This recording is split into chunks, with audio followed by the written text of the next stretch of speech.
It's Sentinels hockey time tonight from the Hamilton Community Ice Arena in Columbus, Indiana.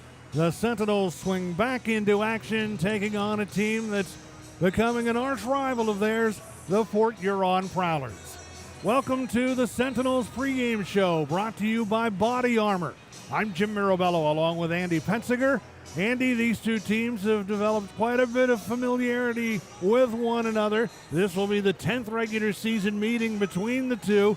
8 of the previous 9 have taken place in Port Huron, and that's a building against a team that Indiana has had some success with this year. Yeah, they played really well in Port Huron and have really done well against Port Huron in general this season. They've got 4 wins against them all year long, so nearly half of their total wins have come against these Port Huron Prowlers. So it's almost as if they see them on the schedule. It's a mental note to make sure that you are ready to play that day. The last time the Sentinels beat Port Huron, it was on the 13th of December, Indiana winning it 4-2. John Werber turned in a 43-save effort in net that night. The night before, the Sentinels won at 4-3. The Sentinels rallied from a 2-0 deficit. Ivan Panovanov got the game-winning goal, and John Werber was victorious in net that night as well. Back on the 14th of November, the Sentinels got their first ever franchise victory, 9-3 in Port Huron. Hat trick for Bo Zinchenko that night. All 3 of Bo's goals coming in the first period. And Jonas Lias also scored for Indiana, Marian Pazitka as well.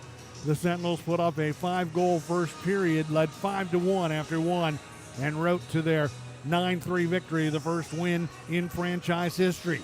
Wins have been hard to come by of late, though, for the Sentinels, and in an effort to remedy that, Coach Everett Thompson has gone back to his college coaching days to tap into some resources to retool this Sentinels lineup a bit. Yeah, college coaching days and college playing days. Spent his time over at the Davenport University with the Panthers over there, and had a couple guys that he had on his mind when he was looking at that roster. Guys like Noah Broadburn, Brendan Bauer, and Peter Stoychevsky, who are going to be in the lineup for the Indiana Sentinels today. And talking with Coach Nick Wright, who's our pregame interview today, he had some glowing words to say about these guys. They've only had a short time here in Indiana, but he said that they've got a championship caliber form of hockey, which is something that is really great to have in this group now. Those 3 forwards, all rookies, Brendan Bauer, Noah Bradburn, and Peter Stoychevsky, and also a player acquired that's going to bring some veteran experience to this team, and Kristers Bormanis, who's a Latvian native. He'd been playing in Latvia the last 5 or 6 years, has some FPHL experience with Watertown, Danville, Danbury, and Delaware. So we'll see what his presence could mean in the lineup here for Indiana. Yeah, it should be nice to have somebody who, once again, is a little bit more of a veteran presence. We've got these 3 guys from Davenport who are a little bit more green to the pro hockey side of things, so nice to have more of a veteran presence. Some guys who have also played internationally as well have a little bit of a different play to bring to this team. For Kristers Bormanis, his numbers in the Federal Prospects Hockey League: 46 games played, 7 goals, 27 assists, 34 points, and 41 minutes in penalty time. So a familiar rivalry, new faces in the lineup, some areas of improvement the coaching staff is looking for. And for a coaching perspective on things, earlier today, Andy caught up with Sentinels assistant coach Nick Wright. Andy Pensinger pregame here with assistant coach Nick Wright. Nick, 5 straight games coming up against the Port Huron Prowlers. I know you're kind of new to being behind the Sentinels bench, but these are a big 5 games for these boys. What are you guys looking forward to? Yeah, huge games. Every game's a playoff game right now. Obviously, with the standings the way it is, we need to win every single game on the way out. 5 games, we're already rivals with them, so you can expect a little bad blood. We got some new additions, definitely some grinders, which will help out because we need to get in the corners and start getting pucks deep. Yeah. We got quite a few new additions. Looks almost kind of like a brand new team out there. We've got Noah Broadburn, Brendan Bauer, Peter Stoychevsky, and Kristers Bormanis coming in. 3 out of the 4 of those guys coming from Davenport University, which we know Everett Thompson knows quite well. What did you see from those guys during the week? So Davenport's notorious for that good ACHA hockey at that Division I level. It's very close and competitive with a D3. And when you deal with guys coming from a level like that, it's real simple hockey, crisp passes, playing the body a lot. And that's what we've seen throughout practice this week. Everett, knowing them very well, he kind of gave me the brief as they were coming in. I was overwhelmed with how aggressive and championship caliber hockey they like to play. So good looks all around. Wanted to talk a little bit about the special teams as well. Power play's obviously gone through a bit of a slump. Hasn't scored since January the 31st against Topeka. What are some things that need to be shored up there in order to start clicking a little more on the power play? So with the personnel move, that helps a lot. These guys are, great at special teams and where they're coming from. They definitely played a key role in that aspect of the game. So that's going to help us out a lot. As far as what we have here already, the boys are starting to simplify the game and creating 3-on-2s and like a triangle concept to get the puck to the front of the net, and that should shore up our situation. Let's talk a little bit about your background. I know our fans really know just a little bit about you, not too much, but talk about your extensive FPHL background and your background from behind the bench as well. So as far as my career goes, I played in the league. It had a much different identity then. And I played here in the SP mostly, so when I played here it was definitely a more physical game, a lot more chaotic, if you will. So I created a lot of the circus that got brought to town in different rinks, and I enjoyed my role very much. Our boys are a little bit different, but if I can help teach them to be protective of themselves or their teammates, that's great. But more just that caliber of really hard-nosed hockey. So that's kind of the way I played. It's definitely rubbing off on them. You could tell in practice. Yeah. Your second question was? Behind the bench. What's your expertise there? So I've helped out with junior teams back home in Michigan, and then prior to that, I've done things with the younger kids, 10U, 12U, 14U, and it's whether you have the game at 14U or you're playing at a pro level, it always comes back to the basics. So taking the little kid knowledge, the junior age, and now the pro level, it's just simplifying the game, and that's how you score goals. I love it. What's your biggest key to victory for tonight? Keep it simple. That's it. Hard nose and keep it simple. All right, perfect. That's Nick Wright. Back to the booth. Andy, you touched on it with Nick, the power play and how that has really been struggling, and it could get some chances tonight because the Prowlers are the most penalized team in the Federal Prospects Hockey League. 1,150 minutes in penalty time compiled by them in 39 games. The next highest is Monroe with 1,111 in 40 games. And Port Huron and Monroe are the only teams to eclipse the 1,000 minutes in penalty time this season. Next is the Blue Ridge Bobcats with 921. Contrast that with the Twin City Thunderbirds with 539 minutes in penalty time on the year. So the power play could play a key role in this game tonight, and this what amounts to be a 5-game series in all coming up. Well, you're looking at a team in the Port Huron Prowlers who, per game, are averaging almost 30 penalty minutes per game. So that's 15 power plays, technically, if you want to take a look at it that way. And their leading penalty minute guy is Brockway. He's got 141 penalty minutes on the season. So just for conversation's sake, the leader for the Sentinels is Dylan Infantino, and he's only got 60. So, it's going to be an interesting matchup. It's going to be very important for the Indiana Sentinels to make sure that they keep their heads. No retaliatory penalties, no 4-on-4 situations. Go ahead, get yourself out on the power play and get yourself some opportunities underneath your feet. You heard Nick Wright talking about it. Simplify on the power play. Don't overdo it. Try to create some 3-on-2s, some odd man rushes. Get them out of position a little bit so you can bump that puck to the front of the net and get some shots on goal. This is the Sentinels pregame show brought to you by Body Armor, as Indiana and Port Huron will meet tonight, tomorrow night, and then Sunday afternoon before heading to Port Huron next weekend to finish up this 5-game set with the Prowlers. Folks were wondering, would Ryan Glazer be in the lineup tonight for Indiana? He had received an 8-game suspension the last time that these two teams faced one another up in Port Huron, but with the bevy of transactions completed by the Sentinels this week, the new faces being brought into the lineup, Glazer has moved on via trade. Yeah, he went off to the Baton Rouge Zydeco for Ben Stefanini, who then got flipped right back around again the next day. So quick movement for Ben Stefanini, and we also have lost Ashton Colazzo and Juwan Davis as well from this lineup. So a couple guys who are certainly going to be missed, but we're excited for what the future has in store. And the Sentinels still with a couple of players on the 15-day IR. Noah Hippolyte-Smith and Marian Pazitka remain out of the lineup. So we'll see the Sentinels blending in new faces again, and Also shorthanded defensively, we'll see team captain Blake Peavy playing on defense tonight like he did last Saturday night. Yeah, we'll run back with 6 defensemen this time. They started on Friday night with only 5D, and we saw some of those defensemen really take a beating in that hockey game, specifically Pavlov and Panavanov, blocking some shots and taking some nasty hits. So it's nice to have those 6 defensemen. You can roll 3 pairs and get guys a little bit of an extra rest, especially at the very end of the hockey game. And when you've got a 3-game weekend, there's going to be a lot of energy being expended in these 3 games. 3 games in less than 3 nights, 7:30 Eastern time tonight and tomorrow, and then right back out on the ice, 12:30 Eastern time for matinee hockey on Sunday. So very little rest for these guys this weekend.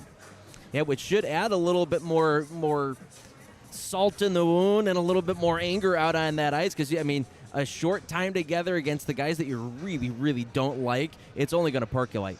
10th regular season meeting between these two teams. Indiana, 38 games played, 7 wins, 25 losses, 4 overtime losses, no overtime wins, 2 shootout wins, 29 points, 7th in the Empire Division, 13th overall in the FPHL. The Port Huron Prowlers have played 39 games. They've won 21 in regulation time, lost 13, 1 overtime loss, 3 overtime wins, 1 shootout win with 72 points. They are in second place in the Empire Division. So the Prowlers have really no chance of catching Binghamton for the top spot in the Empire, but they want to make sure they nail down spot number 2 and secure home ice advantage in the first round of the playoffs. Let's take a look now at the starting lineups, and first for the visiting Port Huron Prowlers, we will see Bailey Huber getting the call in net, 5'10", 180-pounder out of Minnesota. 6-4-0 is his record with a 3.04 goals against average and a save percentage of .883. On defense, it'll be Ben Brockway matched up along with Brian Parsons, and Brett Morick will be up front with Alexander Ray and Luke James for Matt Graham's Port Huron Prowlers. Interesting for Graham, he fills the role of player and head coach. Yeah, and he's quite the player as well. He's a point-per-game guy, and he really factors in everywhere out on the ice for the Port Huron Prowlers, so he's somebody to certainly keep an eye on that Prowler bench. Team leaders for the Prowlers, Bobby Price is the leader in goals with 18. Alex Johnson paces the way in assists with 30. Matt Graham is the point leader with 16 goals, 22 assists, 38 points. And Ben Brockway, as Andy talked about a little bit earlier, 141 minutes in penalty time, and he'll be in the starting lineup tonight. He is their penalty minute leader, and not far behind is Brian Parsons with 137, and the power play goal leader for the Prowlers is Matt Graham with 6. Overall on the power play this year for Port Huron, they're cashing in at 15%. Their penalty killing is at 82%. And the Prowlers are averaging 3.2 goals per game. They are 7-2-1 in their last 10. And now the starting lineup for the Indiana Sentinels under head coach Everett Thompson. And starting up front for Indiana, we will see Dylan Infantino on a starting line with Dalton Anderson and Jakub Wolf. Defensively, Ivan Panavanov and Romeo Terrain. On the back line to start and getting the nod in net tonight is Chris Kerr. 6-foot, 180-pounder out of Alberta. 3-4-2 is his record with a 3.54 goals against average and a save percentage of .901. So Infantino, Anderson, and Wolf up front. Panavanov and Terrain on defense for Indiana in front of Kerr in net. And Chris Kerr saw some action last weekend, and he's anxious to get back out on the ice here tonight. Yeah, had a busy weekend last weekend. Started on Friday night like they've been doing for the last little while, rotating those goaltenders. Kerr would get Friday night, Werber getting the night on Saturday, and John Werber left a little out to dry against Danbury on Saturday. Gave up 3 goals on 4 shots. Chris Kerr having to come in and do some work there, and he was brilliant at times, especially in that second period. Made at least 2 or 3 10-bell saves to keep Indiana in that hockey game a little while longer. So Kerr earns the start tonight, and we'll look forward to seeing him in action. Indiana on the year in the special teams department. Power play at 15%, penalty killing at 78%. And looking at those Port Huron power play numbers for the success that team has had, I'm surprised that their power play conversion rate is where it is right now. Yeah, it's one of those things where as a successful team, there's going to be a blip on the radar. I remember back when the Blackhawks were winning their Stanley Cups, there was a time, I think it was in 2015, where they had this superstar group, but they were only hitting like 15 or 16% on the power play. I mean, they could barely put the puck in the back of the net. So it might be one of those things where you've almost got too many guys who can do too many things offensively with the puck on the power play that it doesn't necessarily mesh all that well. The Indiana Sentinels and the Port Huron Prowlers, just the second meeting in this building this year between these two teams.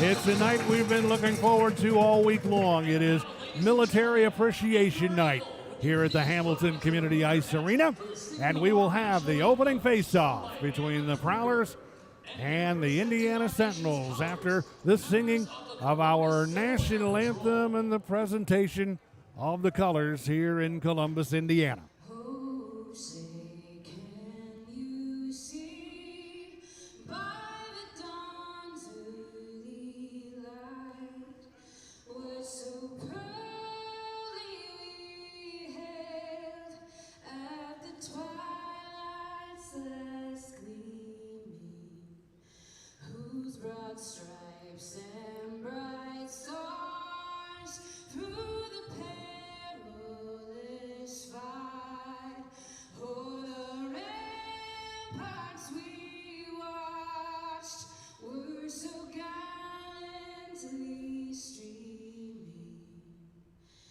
and the rockets' red glare, the bombs bursting in air, gave proof through the night that our flag was still there. Oh, sailors, that star-spangled banner yet wave, o'er the land of the free and the home of the brave.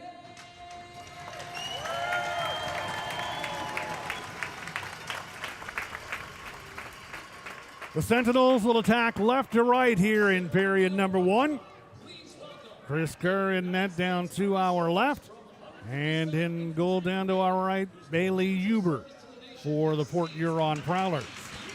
Other games going on tonight around the Federal Prospect Hockey League. The Watertown Wolves are in Twin City to battle the Thunderbirds. PD Ice Cats on the road in Blue Ridge against the Bobcats. The Danbury Hat-Tricks are on home ice against the Binghamton Black Bears. The Biloxi Breakers are on the road tonight in Columbus to challenge the River Dragons.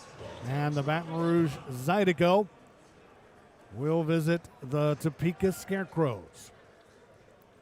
So this rivalry between Indiana and Port Huron will get a chance to grow even further, and it'll be fun to see how the game starts off tonight, a penalty-filled affair the last time these two teams got together at McMorran Place Arena in Port Huron. Well, and we talked to some of the guys beforehand who said we're definitely ready for whatever comes to the table. So if it comes to fisticuffs, they are going to be prepared for it. But I've got a feeling it's going to be a long weekend. So I don't know how much of that's going to happen here on night 1. I think they're going to create a bit of their own story this weekend. I think whatever happened the last time around might be not so much forgive and forget, but I think it's more so towards the back of the back of the minds right now. This game and this series almost has the feel of the start of a playoff series because it really of the does. scheduling. 3 games here and then off to Port Huron for 2 next weekend. And Port Huron, you'd mentioned it before, that is a place where it can get raucous, it can get loud, so it certainly gives a playoff atmosphere most times that you play there. And it's a really nice showing here at the Hamilton Community Ice Arena.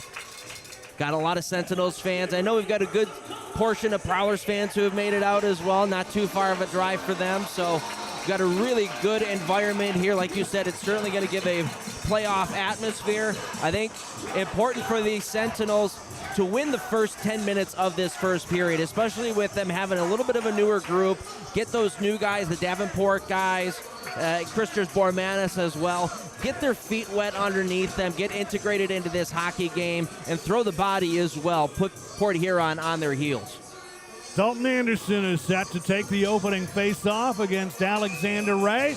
The Sentinels in their home blue jerseys with the white numerals and the gold trim. The Prowlers in the road whites with the red numerals. And we are ready to go. Referee at center ice, Paul Jean, drops the puck to start tonight's game, and the Prowlers come up with it off the draw, and it's wheeled in by Brian Parsons to Indiana territory. In behind the net, nudged along the boards by Anderson, trying to clear. Helped out by Terrain, finds an opening, can't get it out though, kept alive. Parsons delivers it in behind the Indiana net. Terrain hits his man in deep. Prowlers, though, come away with a puck on the right wing side. It's dealt by Morick in behind the Indiana net. Taken there by Ray, looking to center. He is disrupted by Terrain. Good opening shift defensively for Romeo Terrain. And now a bouncing puck. Terrain is chasing after it in the near corner. Anderson there also, but the Prowlers come up with it, and James from long range low to the ice, putting it on net. It is gloved by Kerr, and then Morick exchanges some shoves right in front of that Sentinel net with Ivan Panovanov. Well, so, hello, how do you do? 43 seconds in. This is certainly going to be a keep your head up kind of weekend. There is absolutely no doubt about that. And it should be fun. I mean, we saw already a couple of hits from Romeo Terrain. He took a couple of his own as well, so should be a lot of fun. Stoichevsky able to win the faceoff. Sentinels deal it ahead on the right wing side, and Bormanis in his first shift. Stoichevsky as well in Indiana uniforms. Put it down deep into the right wing side of the Prowlers' end. Port Huron able to come up with a puck, and they'll start quickly out to center ice. Stick handling through center red is Millette, and he'll drop it back into his own end. One shot on goal, and then by Port Huron. Millette up right wing, Indiana territory. Top of the right circle, whips one high and wide of the Indiana goal. Comes to Oregon, left point his shot. Hit a Sentinel player skate in front, and the Sentinels come away with a puck. At center ice, swept ahead by Brendan Bauer. Another new face in the Indiana lineup. His rookie debut here tonight. Puck loose at center ice. Jonas Leas for Indiana. Room to work up right wing. Top of the right circle, his shot and a stop is made. In net by Huber for the Prowlers. Makes his first stop of the night. Puck loose near side Port Huron territory.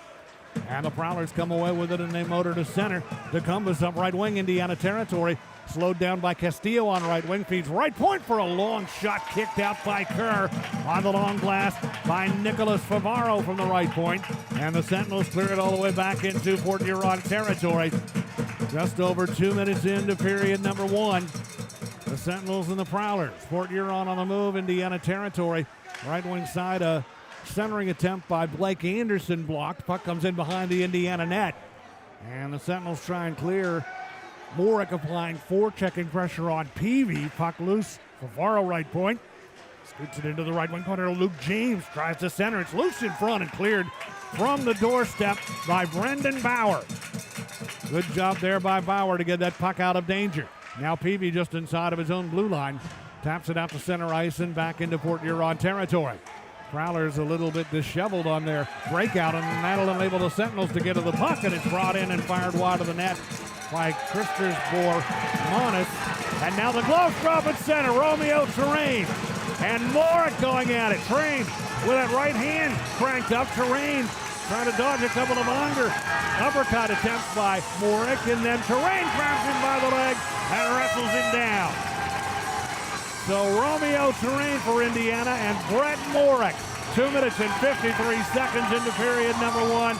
and they'll each head off. All right, well, there you go. Romeo Terrain ready to drop the gloves of Brett Moore. We saw both of those guys get together deep in the Sentinel zone. Romeo Terrain threw a hit deep inside the Sentinel zone. I believe that was on Luke James, and Morg didn't like it. He had come from afar to take a hit on Romeo Terrain, and this is the first shift back out for both of those guys. They get together. And a bit of a tie, I would say, on that one. Both guys really unable to get any good licks in. Terrain getting the takedown in the very end. Terrain was able to get him by the leg and manage the takedown that brought an end to that exchange. And Romeo Terrain, very full of emotion over in the penalty box area, had slammed down his helmet. And he is trying to get the crowd fired up now. Standing And a power play here coming for the Indiana Sentinels. The Haas Insurance power play. I believe it's going to be an instigator call on Morick. So a power play chance for Indiana, trying to snap out of this very long power play drought that they have been in. Chris Hoy, Paul Jean are the officials tonight. Brian Thurnauer, actually Paul Jean and Chris Rowe are the referees. Chris Hoy and Brian Thurnauer are the linesmen. Sentinels from the face-off, shot just wide of the net by Brendan Bauer as it came to his stick right off the draw. Loose puck right wing side, kept alive by Indiana's Peter Stoichevsky. Right wing boards, delivers to the center point to Panovanov. Now to Stoichevsky again. Feeds to a man cutting down the left wing side, and it's shot. That's Filip Tomacek with a chance, and it was blocked on the way to the net. Sentinels keep it alive. Panovanov on the power play. Good passing. Stoichevsky now in front, shooting, and the save made by Huber. Loose in front, diving out is Huber, and he's got it covered. Great pressure by the Sentinels. Filip Tomacek looking for that loose puck in front of the net, got knocked down as the physical play continues. 35 seconds has elapsed off the power play, and the face-off is forthcoming in the Port Huron end again, but great work on the power play so far. Well, welcome to the team there, fellas. We got 2 out of the 3 Davenport guys out there. We've got Bauer out there along with Stoichevsky, and really great movement around the front of the net by the Indiana Sentinels. Unable to get the puck through Bailey Huber, but really good movement to start out this power play. Blake Peavy working up front on the power play, wins the faceoff, back to Panovanov at the left point, shoots one, a long-range shot wide of the net. Puck off the boards, trying to keep it alive. Stoichevsky, but the Prowlers clear. Panovanov races back to get it in his own end. Panovanov settles it down in the far face-off circle of his own end. Leaves a drop pass to an oncoming Tomacek. And he'll fire it in deep in behind that Port Huron net. Jonas Lee is hustling in after it, but the Prowlers get there first and they clear. 52 seconds left on the power play. Vladdy Pavlov with it. Cross-ice pass to Esposito. Just off the bench. Fresh power play troops out here. Now Colarusso with it. Double teamed in front. Centers, and it comes free to Esposito. Here's a chance, and his shot blocked. And then Huber out trying to cover. Does get the whistle. He's got that puck covered, and he's had to work hard here in the opening minutes of this first period. 5 shots on goal for Indiana. And a couple really grade A chances for the Indiana Sentinels. That last one right there, beautiful puck movement entering the zone. Colarusso able to drag a man to him, dropped it off to the middle of the ice, and there waiting was Ethan Esposito. He's able to walk in and wire it, and Esposito has one of the best releases on the team, unable to beat Bailey Huber. Esposito on the left wing side, Wolf on the right. Jonas Leas to take the face off in the left wing circle of the Prowler end through the stick side of Huber.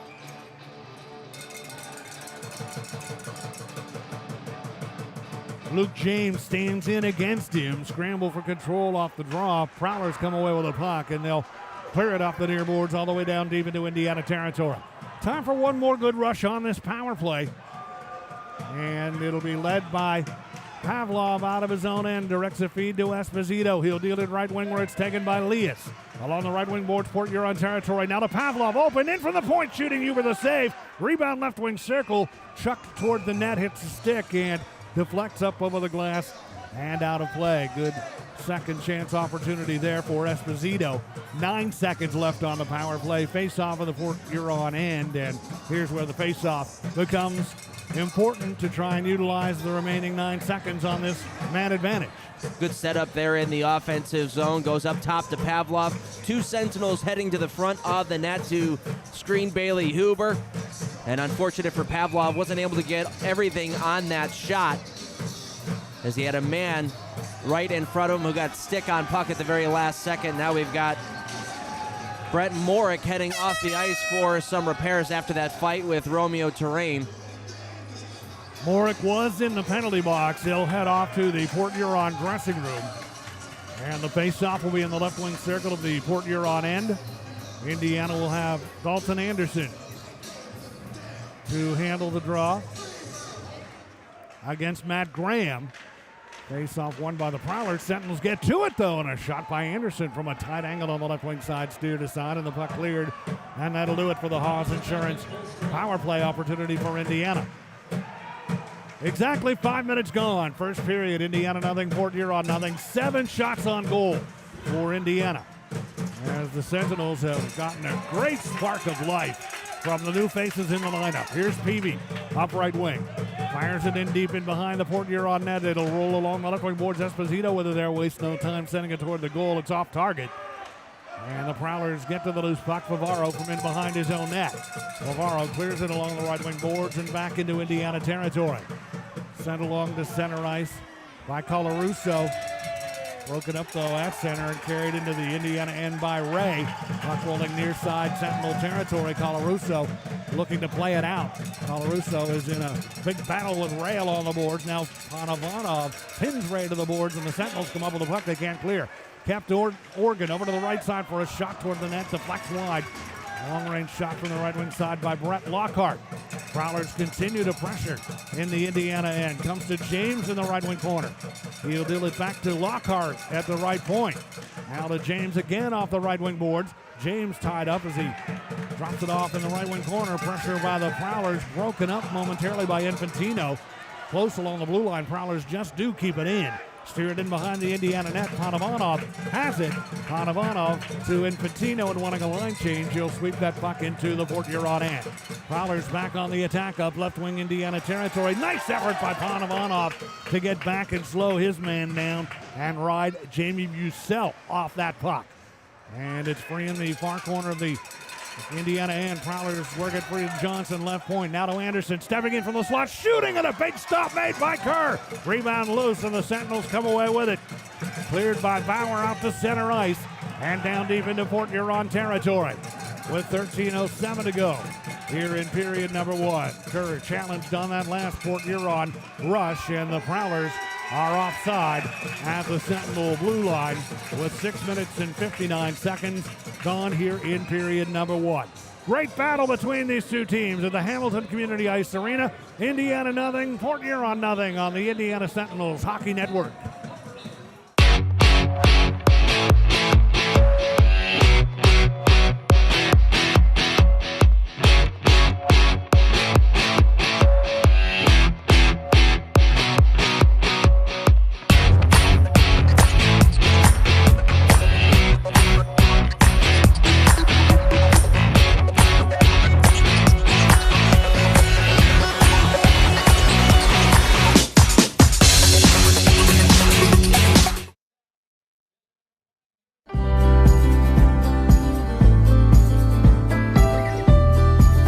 His entire team, from the most simplistic things to the most complex, are phenomenal.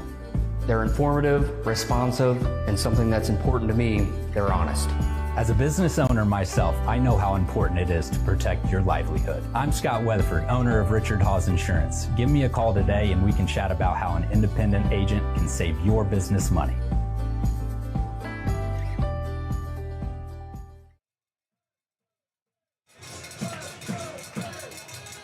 One thing I think the Prowlers are probably saying amongst themselves right now is this is not the same Indiana team we saw a couple of weeks ago in Port Huron. Yeah, I would certainly say so. Like you said, it's a bit of a spark of life for this group, and you can say the young bloods coming in might be giving them a little bit of a jolt of energy. But I was talking with Everett Thompson about it, and sometimes it just takes a couple of guys getting moved to a different team to kind of say, okay, I might need to find myself to get to a different level here for some of these veterans who have been with the group for a little while. We talked about it before. We're in the middle of the season and get kind of stagnant in here, so it's good to get a reason to get re-energized. Puck in deep Indiana territory. Prowlers pressuring. They get the puck to Oregon to the left point. Oregon, long wrist shot, blocker to side by Kerr. Puck to the near wing. Bradburn trying to clear. Prowlers keep it alive. Along the right wing side, Lockhart. Now to Millette and back to Oregon left wing. Prowlers setting up shop offensively, and a good effort in front of the net blocked by Indiana's Castillo on the shot by Lackney from the left wing side. And the Sentinels trying to get to the puck, sustained pressure for a good while here by Port Huron. Millette, a long shot and wanting a play stoppage. Kerr will glove it and hang on to it. And the Sentinels will get a chance here to regroup. Shot 7-6 in favor of Indiana. One power play chance in the game. It belonged to the Sentinels. Excellent puck movement, good pressure on the man advantage, but nothing on the scoreboard to show for it. The penalties at the 2:53 mark of period number 1. 5-minute major for Romeo Terrain for fighting. 5-minute major for Port Huron's Brett Morick, and a 2-minute instigator to go along with it. And that resulted in the first power play chance for Indiana. Draw to Kerr, stick side. Prowlers control, get it back to the right point, and Kerr sharp again on a shot by Brian Parsons from the right point. Kerr hanging on to it, and we didn't have to call his name too much early, but he's certainly into the game now. Yeah, he's made a couple of really good, strong stops, battling through some traffic. That's one of those opportunities there, that long shot from the blue line off of a face-off loss. You got to make sure that you're going out to your point and at least get a stick on that puck or try to get a block there to make Chris Kerr's life a little bit easier. Luke James against Dylan Anderson on the draw. Sentinels control. Esposito at center. Sweeps it in deep into the Port Huron end. Parsons clears it on the backhand along the far wing and out to center. Peavy at center ice now for Indiana, playing back on D, paired up with Ivan Panovanov. And they get the puck into the Port Huron end with the Prowlers clear to center. Bouncing puck, Panovanov in front of his own bench. Delivers a pass at center ice to Brandon Bauer. Tried to connect with Esposito on right wing, but he intercepted, broken up by Jamie Bussell of Port Huron. Puck loose now, center ice. James sweeps back to get it. Luke James for the Prowlers. 8-7, Port Huron now with the edge in shots. And a nice effort stepping back into the play. Pavlov able to strip it off the stick of Vincent DeCumbus and deal that puck back into Port Huron territory. Prowlers up with the puck. They'll start to center. Broken up momentarily at center ice by the Sentinels, but the Prowlers, Bussell able to get it back. Works it down deep, right wing side, Indiana hand. Pinned to the boards by Philippe Tomacek of Indiana. Tomacek saw his first action in a Sentinels uniform here at home last weekend. And the Sentinels come away with a puck. Here's Pavlov in behind his own net. Pavlov double team, puck knocked away. Prowlers get to it. They try and center. It's loose in front and covered by Kerr, and he'll hang on to it. So some pressure forces the turnover in the Indiana end, but Kerr alert right on top of things and able to stop play with 10:28 to go here in period number 1 of a 0-0 game. Yeah, the Prowlers read that right away. That Vlad Pavlov likes to get his feet moving and start running through the middle of the ice, and he tried to cut through the middle there around his net, but two Prowlers were right in his face and nearly a turnover right in the crease, but Chris Kerr a little bit too quick for that, able to pick that one off. We get a whistle. Romeo Terrain is back out on the ice. He is done serving his 5-minute major. The player he fought, Brett Morick, had gone off to the dressing room for the Prowlers, and we'll keep an eye on their bench to see if he is able to return as the Sentinels start to center, and the puck deflects and goes up over the glass and out of play, and that'll stop the clock now with 10:16 to go. First period, and the face-off will be outside the Indiana blue line. Dalton Anderson seeing a lot more time at the center position as of last week. Sentinels had to kind of shuffle around a little bit with the defense being a little bit lower and then throwing Peavy on the back end as well. So Dalton Anderson thrown back to take a couple of draws, and he was brilliant. He was arguably the best face-off man for the Indiana Sentinels against Danbury. And he's really come along in that category from the start of the year. We saw Jonas Leas handle the bulk of the faceoffs for the Sentinels, and he still takes quite a few of them Yeah. at clutch times. But Anderson has been successful in that regard, and the improvement in that department is shown. Now Anderson is going to head to the Indiana penalty box. There was some question as to whether that puck was shot directly up over the glass or whether it hit something first, and I think it was thought that it hit something first, but He was in the neutral zone. You have to be in your own end for that to be a penalty. I'm not entirely sure why he's getting called for a delayed game here. but that's the ruling at 9:42, and the Prowlers will get their first chance on the power play, and the Sentinels clear it all the way down deep into the Port Huron end. So it wasn't going to be a call initially, but the officials powwowing. They didn't look at the replay that is available and ruling that a delay of game penalty is warranted. So the Sentinels are on the Powerade penalty kill for the first time tonight. Reggie Millette sends it to the point.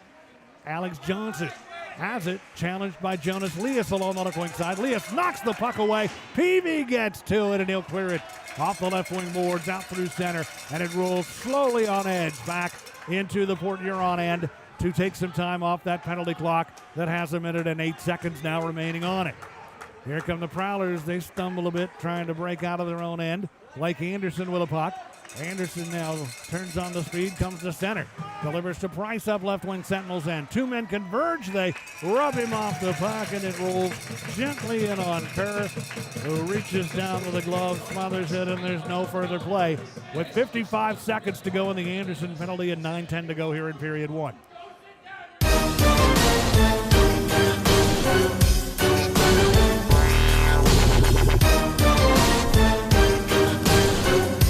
To go, the man advantage for the Prowlers. 15:56 left in the third period. Sentinels getting a loose puck. Lee's left wing. Short-handed, bears in deep. Comes in, Indiana's second short-handed goal of the night. And that'll tie the game at 2.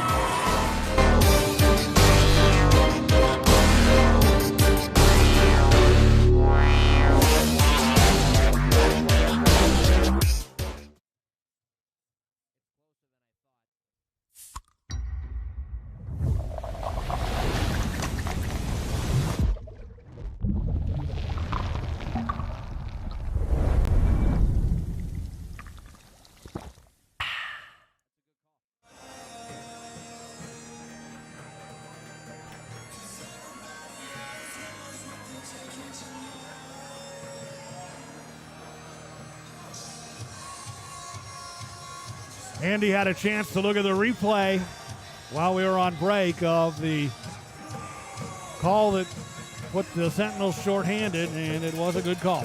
Yeah, it was absolutely. It was. It looked from our angle here, which we're pretty much right at center ice, that Dalton Anderson was just about at the face-off dot, this offsides dot here, but he was just inside the zone. So I'll put my hand up. That's on me. That's a good call. That's why I'm up here and they're out there.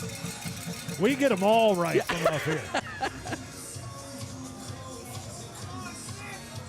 Face off Indiana territory, left wing circle. Ray for the Prowlers against Indiana's Christers Gormanis. First time we've seen him take a face off. Now he's waved out. Jonas Leas in to take the draw. Prowlers win the face off. Back to Bavaro at the left point.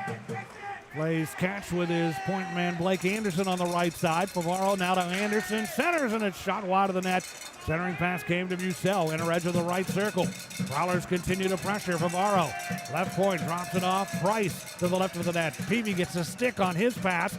Prowlers keep it alive though. On the man advantage, Price slides it to the side of the net and knocked down as he tried to steer it on goal by Panovanov. Was Port Huron's Johnson along the left wing side, or Price that is. Puck rolling in behind the Indiana net, and Bucell there trying to put it in front, went through the slot area, out to the right point, 10 seconds on the power play.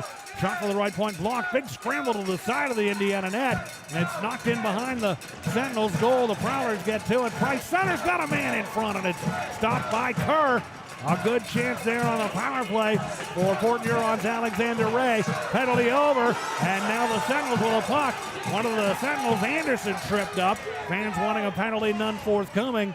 And the puck in the near side of the Indiana end. The Prowlers get to it and off the board, shooting it wide of the Indiana net from the right wing side.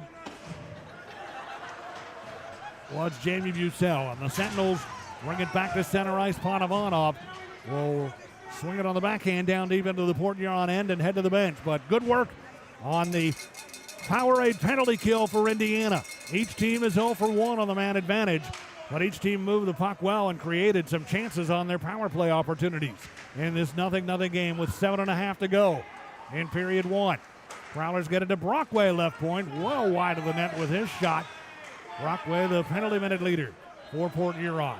Loose puck in behind the Indiana goal. Richie Colarusso, after trying to clear it out, rolls slowly into the near corner, Indiana territory. Battling to try and clear. Peter Stoichevsky of Indiana up with it. He can't play it out. Brockway keeps it alive, shoots it in behind the Indiana net. Prowlers get to it there. A centering attempt broken up on the side of the net as Graham tried to get it in front, and the Sentinels play it back into Port Huron territory. Prowlers with 11 shots on goal. Indiana 7. 6:50 left here in period 1. And the Prowlers on the move. Price takes the pass up left wing, tried to scoot through 2 defenders, does get it in front, and they score. Price, good work up the left wing side, able to center it in front, and there to finish the play and give Port Huron a 1-0 lead is Blake Anderson. So it's an even strength goal, and the Prowlers are on the board first. That's a great move by Bobby Price to get into the offensive zone. Was able to slip it through Pavlov's legs. Pavlov going for the hip check. Wasn't able to get all of Bobby Price, who gets it into the offensive zone. He lays it on a tee for Anderson, who pokes it right through the 5-hole of Chris Kerr, and it's a 1-0 lead for the Prowlers. That's the 10th goal of the year for Anderson. He's played in 33 of the 39 Prowler games to this point. Anderson gets the game's first goal on the Prowlers' 12th shot. And good work by Price to set up Anderson. Price the lone assist on the goal at this point, because the Prowlers are 1-0 lead, looking for more, and a shot from the left wing side by Bucell blocked. And the Sentinels come up with a loose puck. Infantino clears it to center ice. Prowlers Bucell fires it back into the Indiana end. Kerr stops it and leaves it for Panovanov. Delivers a feed to lead. Now to Leas. Now to Infantino. Back to Leas. Crossing the line on right wing. Tries to get the puck to Bauer, but the Prowlers intercept. And up with it on the near side, clearing it up to center. Timothy Organ picked up in stride by Anderson with a step in, fires high and wide of the Indiana net, and it went over the glass and hit one of the Sentinel player banners in the right wing corner and knocked it down off its anchoring. And that'll stop play with 5:48 now to go here in period 1. Prowlers upping it a notch after their strong penalty kill, where Indiana really did have a couple of nice chances to take the early lead. Prowlers, building off of that penalty kill, have just built on shift after shift after shift and have kind of hemmed Indiana in their own end for a little bit here, and Indiana needing to find a little bit of an extra spark here to try to level the playing field. The Sentinels did have a good spark to start the game here tonight, but the Prowlers responding to that have the 1-0 lead. Bouncing puck near the Indiana blue line. Steered ahead by Castillo out to center ice. Grabbed by Bauer. Steps into the Prowler end. Wrist shot from the left wing side wide of the Port Huron net. Puck bouncing in behind the goal. Bauer trying to get to it. But the Prowlers come away with possession. They'll clear it along the far wing with 5:17 to go here in period number 1. Puck played to center. Sentinels with it. Stoichevsky into the Port Huron end, unable to drive it through to the net. Big hit by Romeo Terrain on Price as he starts into the Sentinels end. Prowler center, nobody home in front. Comes back to the right point, feigning on his shot. And not getting much on it was Millette. Knocked aside by Kerr. It sat dangerously in front for a second, but the Sentinels able to clear. And the puck now rolls out to center. Brockway handles it there. Retreating back into his own end. Handing it to defenseman Brian Parsons. Now to Brockway again. Outlets to Millette at center. Into the Sentinels end on the left wing side. Millette tried to center, but he put it right on the stick of Panovanov. And Ivan will clear it out to center ice. Prowlers with it again at center. Quickly into the Indiana end. Puck to Lackney. Poke checked away by Terrain. Lee is trying to get to it at center. He was held. His stick held from behind. And the whistle stopping play here with 4:24 remaining in the period, and the Sentinels looks like they're going to get another chance on the power play here. It'll be a hooking call, and the Sentinels Haas Insurance power play will go to work to try and tie this game up. Guilty party, Lucas Lackney. 15:36 is the time. Excellent puck movement, great pressure on the last power play opportunity for Indiana. They moved Peavy up front on the power play last time. He had been playing defense regularly here tonight, as he did last weekend with Indiana short in the D-corps. And Peavy's back out on the ice here. We'll most likely see him up front again here on this power play unit to start out. Good hard work there from Jonas Lees as well to draw that penalty. It was a 1-on-4, him trying to exit out to the neutral zone. So that's just him moving his feet and trying to get that puck out towards center ice. Was able to draw a penalty. Lucas Lackney getting his stick around the waist of Jonas Lees. And we'll get a power play opportunity here for the Sentinels, who, like you said, had a really good power play last time around. I really liked this grouping as well, with Peavy in between the two new Davenport guys. What I really liked about this grouping is their puck retrieval. They might not have won the faceoff, but they kept the puck inside the zone, they grabbed it, and they got set up on the power play. Let's see if that continues here. Brendan Bauer on the left side, and over on the right, Stoichevsky for Indiana between Peavy. Panovanov with it to the point, over to Stoichevsky, in the high slot. His shot just wide of the net on the glove side of Huber. And the carom off the boards cleared by the Prowlers back into the Indiana end. Kerr will stop it in behind the net, and Panovanov goes to get it. Haas Insurance power play chance for Indiana. Their second of the game. Puck sent to Stoichevsky up right wing. Rolls it in deep. Peavy gives chase right wing corner. Now Stoichevsky settles it down to Panovanov right point. Over to the left side to Tomacek. Back to Panovanov. Now to Stoichevsky right wing boards. Back to Panovanov center point. Whips one. A good bit of steam on that shot, but wide of the net, and the carom cleared by the Prowlers all the way down deep into the Indiana end. That was a really nice shot from Panovanov. Bailey Huber had no clue where that puck was, and it just missed on that short side.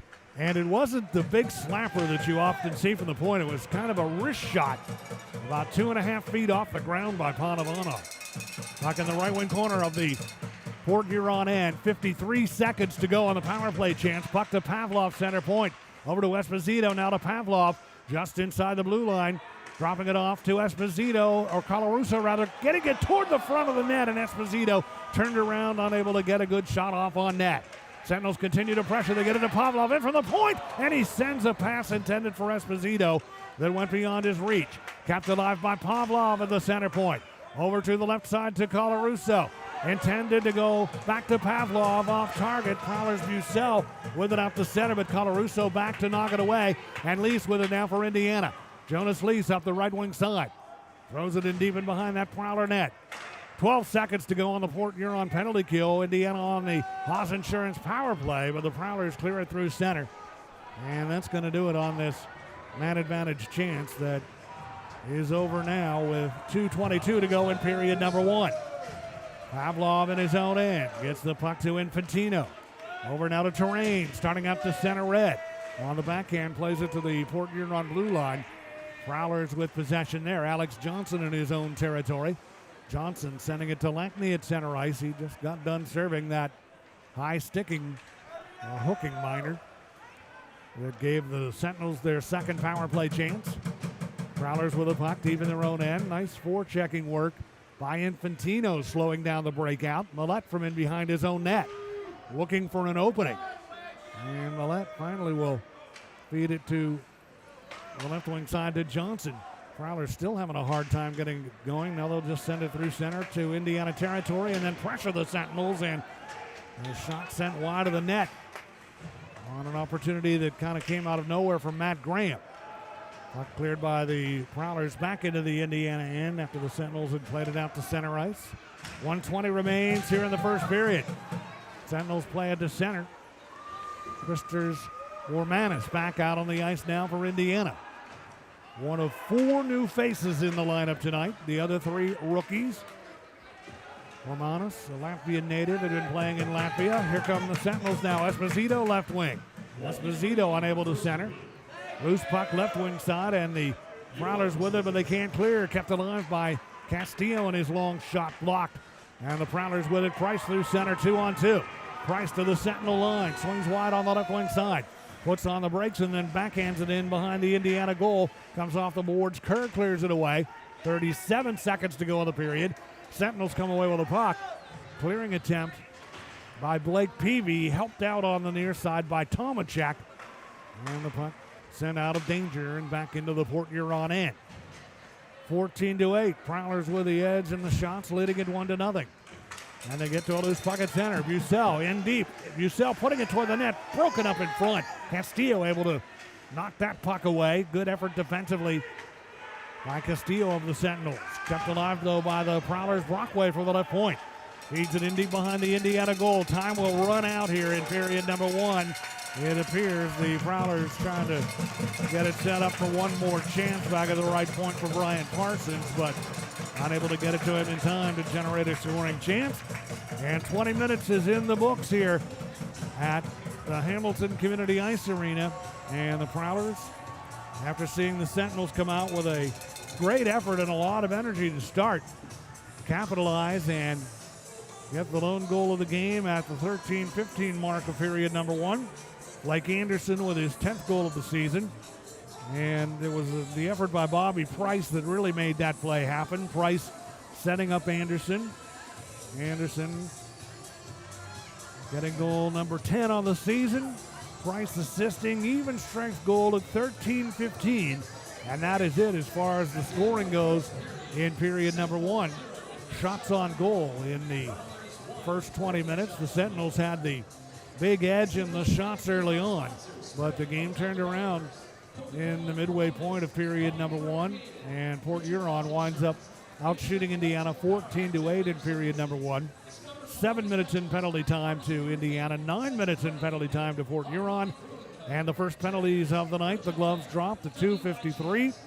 Romeo Terrain getting into it with Port Huron's Brett Morick. Each got 5 for fighting, and Morick got a 2-minute instigator to give Indiana its first power play chance. And then the Sentinels got their second chance on the hooking minor at 15:37 of the first to Lucas Lackney.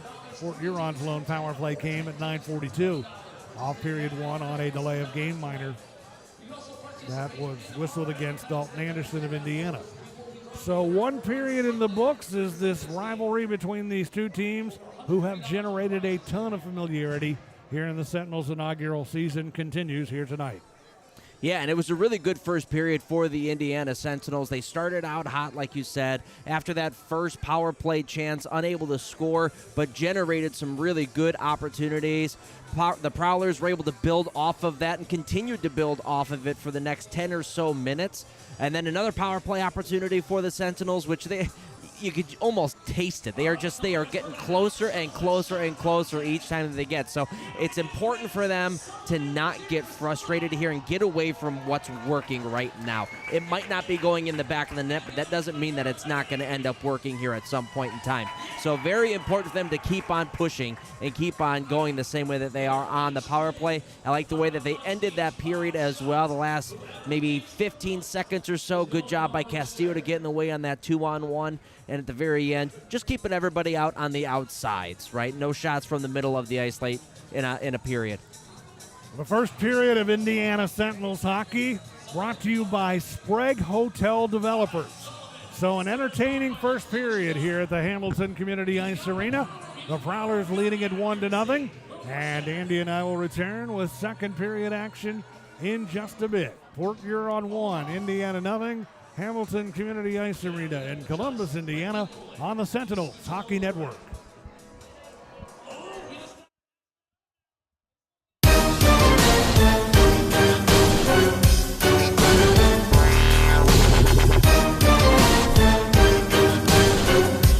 go in the man advantage for the Prowlers. 15:56 left in the third period. Sentinels getting a loose puck. Lee's left wing. Short-handed, bears in deep. Comes in front.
Scott and his entire team, from the most simplistic things to the most complex, are phenomenal. They're informative, responsive, and something that's important to me, they're honest. As a business owner myself, I know how important it is to protect your livelihood. I'm Scott Weatherford, owner of Richard Hawes Insurance. Give me a call today and we can chat about how an independent agent can save your business money.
guys get achy sitting here the entire time? Not really. No? No. I said, do you get achy sitting here the whole time? You can't stand up? Yeah.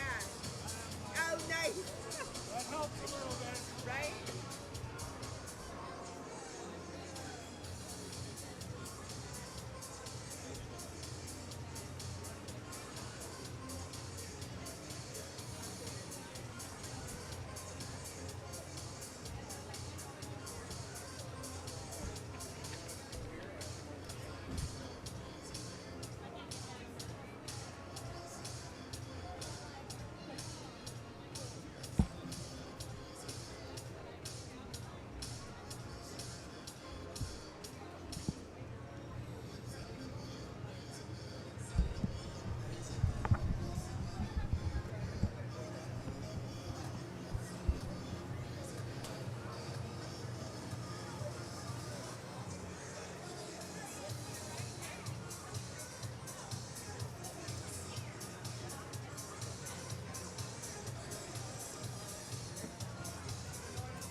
On a first period goal by Blake Anderson, set up by Bobby Price, the Port Huron Prowlers have a 1-0 lead over the Indiana Sentinels as we get ready to begin period number 2 here at the Hamilton Community Ice Arena in Columbus, Indiana. The second period of Sentinels hockey is brought to you by Coca-Cola.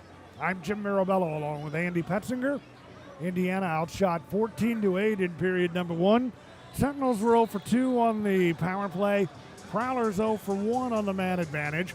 But a lot of new spark, a lot of new energy displayed by the Sentinels with 4 new players in the lineup, blended with the other newcomers that were recently added. And this is an entirely new, just about Sentinels hockey team. Yeah, when you take a look at the power play last weekend against Danbury, just seemed a little out of sync. They really couldn't get too much set up. They were misfiring on passes, and they weren't really able to get too much going offensively. Cut to tonight, and it looks, like you said, a totally different group out here for Indiana.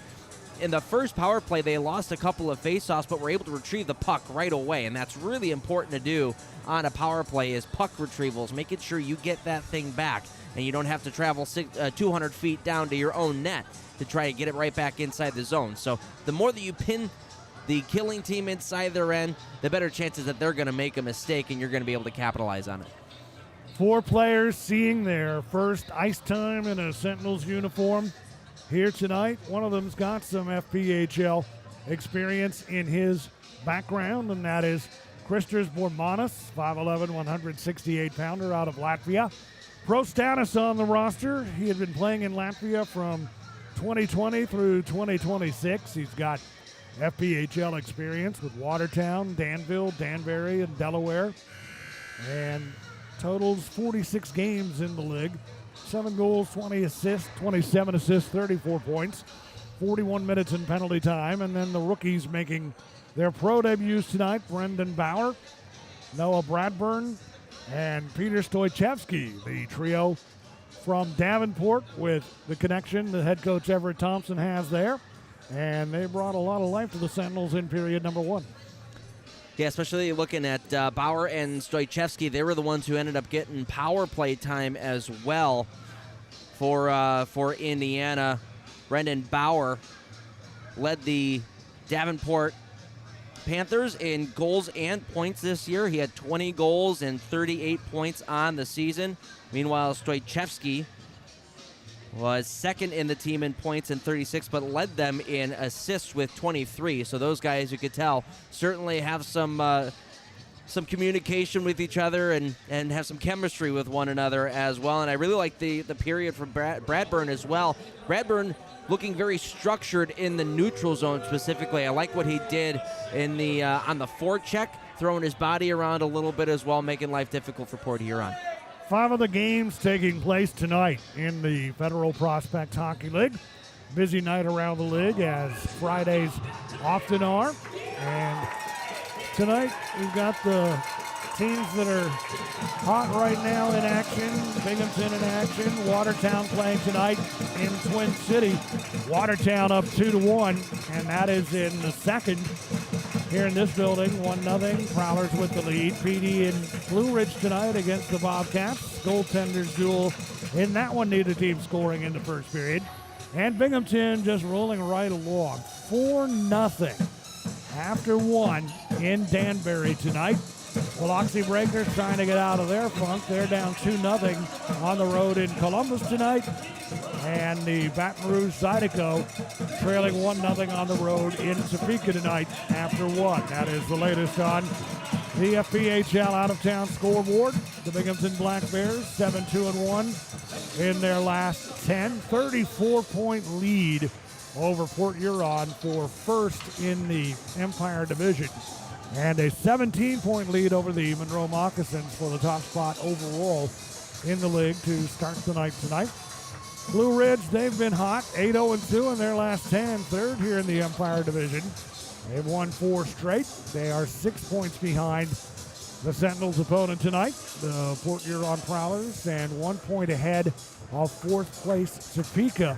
Danbury trying to stay in the playoff chase. They've won 3 in a row, and they're 12 points back of the number 4 team, Topeka, in the Empire Division. Over in the Continental Division, Columbus still hot, 8-1-1 in their last 10. 8 points behind second place Athens, and 26 ahead of 4th place PD, so things opening up there. PD has won 2 straight as well, heading into tonight. Second period about to begin.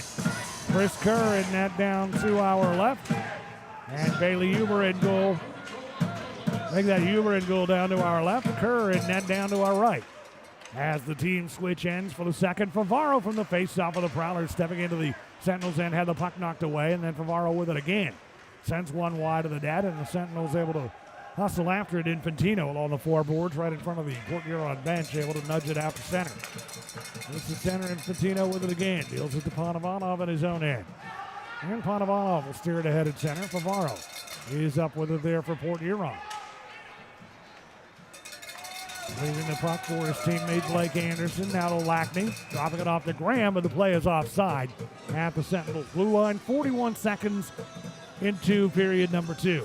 Indiana, Andy got off to a great start to open the game tonight, and see if they can duplicate that effort here to start the second.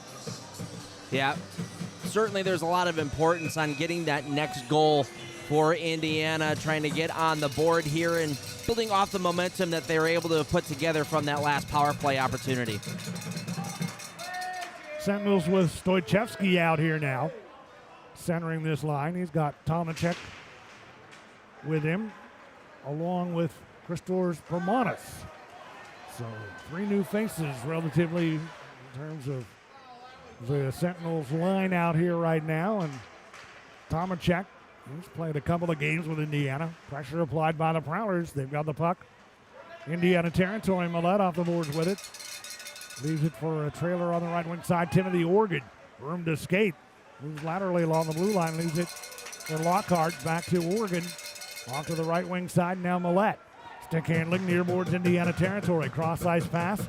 Left wing side Lockhart sets up Graham through a screen. He fires and the stop made and the rebound locked wide of the Indiana net. Prowlers trying to put it back in front, but the Sentinels intercept. Tomacek back the other way. Tomacek across the line, got a man cutting toward the net, but Graham is back and intercepts that pass before Tomacek could get it through to Colarusso. So the Sentinels generated a chance there off the breakout. Prowlers back the other way. Bucell not able to handle the puck at center. Jonas Lees for Indiana, able to hustle his way forward and force that puck back down deep into Port Huron territory. Prowlers try and clear. Brendan Bauer applying the force-checking pressure. But coming away with the puck now for Port Huron to center ice is Luke James. Indiana territory.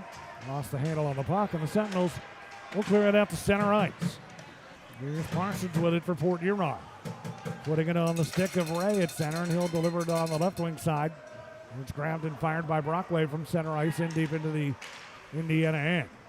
Prowlers with it. Some fresh troops out here now for them. And they get the puck down deep in behind the Sentinels' net. Port Huron leading it 1-0. Puck played back to the left point. Fired there from long range, blocked, and then a backhander put right on net, and a stop made by Kerr. The initial shot by Brockway stopped. Now Brockway with it again. Puts it wide of the Indiana net, and the Sentinels get to it. Cleared by Bauer, and it'll be an icing call as it comes all the way down deep into the Prowler end, and the Prowlers have come out with a spring in their step here to start period 2.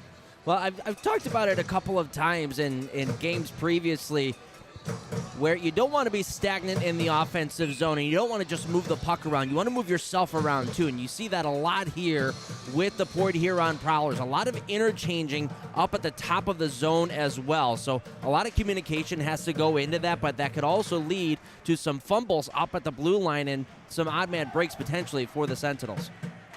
Battle for the puck near boards Indiana territory. Millette comes away with it for Port Huron. Millette double team. Puck then taken. Fired long range wide by Favaro. Sentinels off the boards. Peavy trying to clear it out. Peavy out here on defense. Next up with Castillo. Prowlers quickly. Graham into the Indiana end. Leaves it for a trailer. Lackney on the right wing side. Lackney back to the right point. Favaro with it there. Hands it to Lackney in the right wing corner. Now out of the corner, Lackney trying to center. Sentinels intercept. They get it ahead. Esposito after the loose puck right wing. Lackney hustling back. Esposito taken to the boards by Favaro.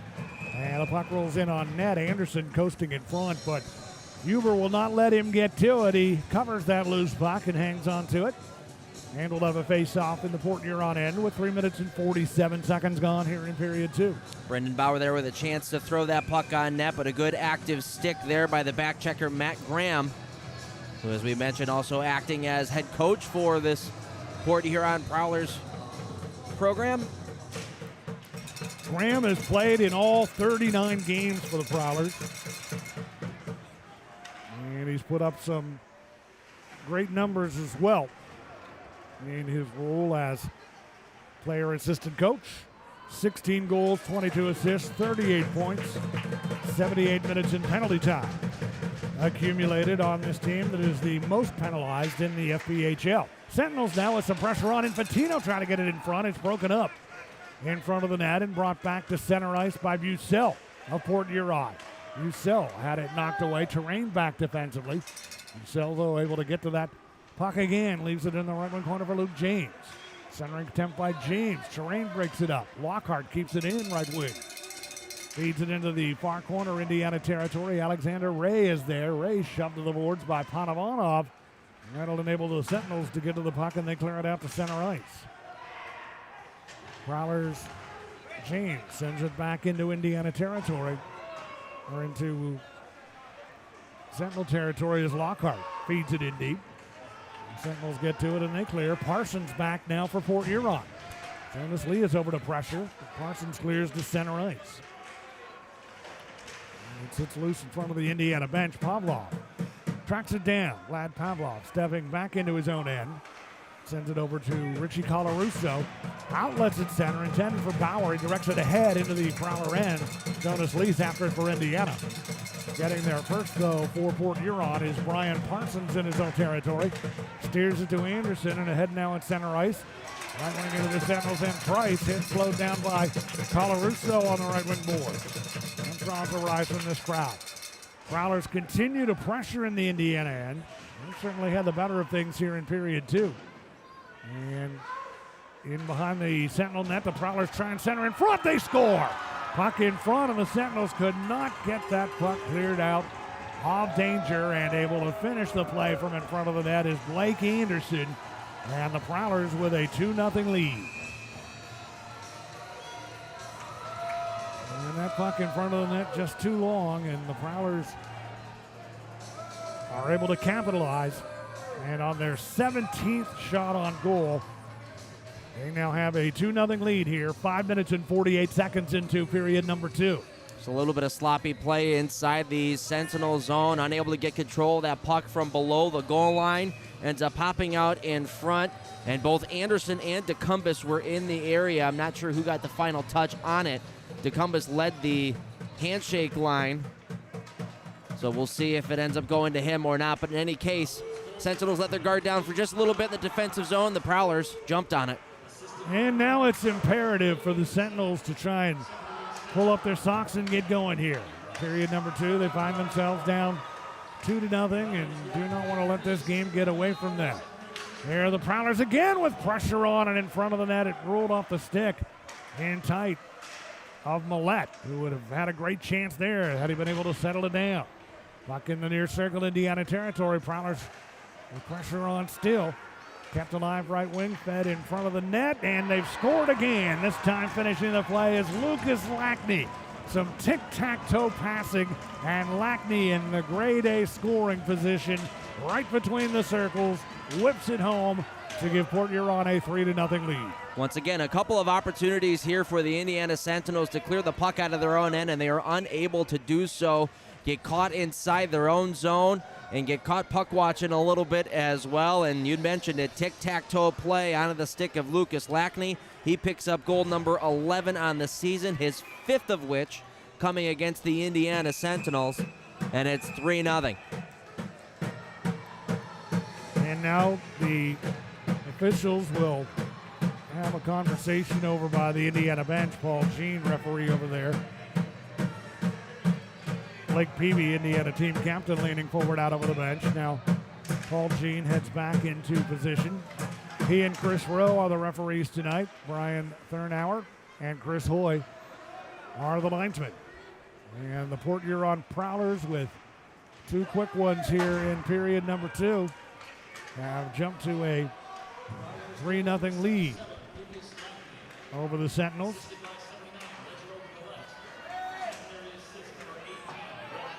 Reggie Millette and Brett Lockhart assisting on that goal for the Prowlers. We're up 3-0. The puck in deep near side. Sentinels, Esposito after it. Rolls it in behind that Port Huron net. Ryan Parsons giving chase. And the Prowlers settle it down, leading it 3-0 here. 12:44 to go in the second. James to Ray, right wing side Indiana, and putting it in front. And a penalty coming up as one of the Prowlers got hauled down in front of the net. Philippe Tomacek will go to the box. We're pulling the legs out from underneath one of the alternate captains for the Port Huron Prowlers, Jamie Bussell. And Port Huron will go to work on the power play. So the Sentinels need to gather things right now and get this penalty kill that's been strong here tonight on track still, as they trail it 3-0 here in Indiana on the Sentinels Hockey Network.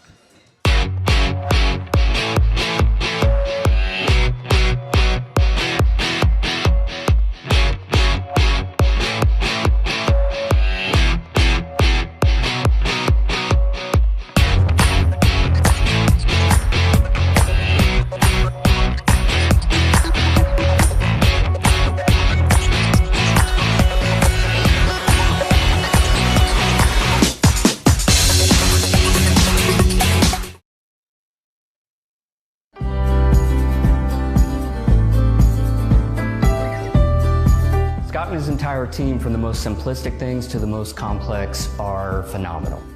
They're informative, responsive, and something that's important to me, they're honest. As a business owner myself, I know how important it is to protect your livelihood. I'm Scott Weatherford, owner of Richard Hawes Insurance. Give me a call today and we can chat about how an independent agent can save your business money.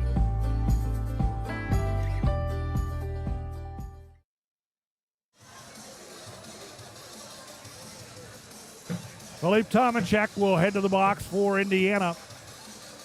And the Prowlers will get their second chance on the power play. They have indeed credited the goal to Vincent DeCumbus, the second Port Huron goal. That'll be the sixth of the year for DeCumbus. And Blake Anderson assisting on it. Also Bobby Price. So that's the goal that put the Prowlers on top 2-0. And then Lackney followed that for a 3-0 Port Huron lead as the Prowlers are out shooting the Sentinels by a 2-1 margin, 18-9. 7 minutes and 24 seconds into period number 2. And the Powerade penalty kill now will go to work for Indiana. Success rate of 78% on the year. One area that the Prowlers have struggled on is the power play. 15% coming into tonight. They'll get their chance now to try and add to their lead. Hooking is the call. Puck in deep Indiana territory as the Prowlers set up shop, threatening to really put this game into a difficult scenario for Indiana. Lease breaks free at center. Lease shorthanded toward the net, backhander, and the puck sent wide of the net. Great chance there for Jonas Lease, creating an opportunity shorthanded. That could have been a huge momentum builder there.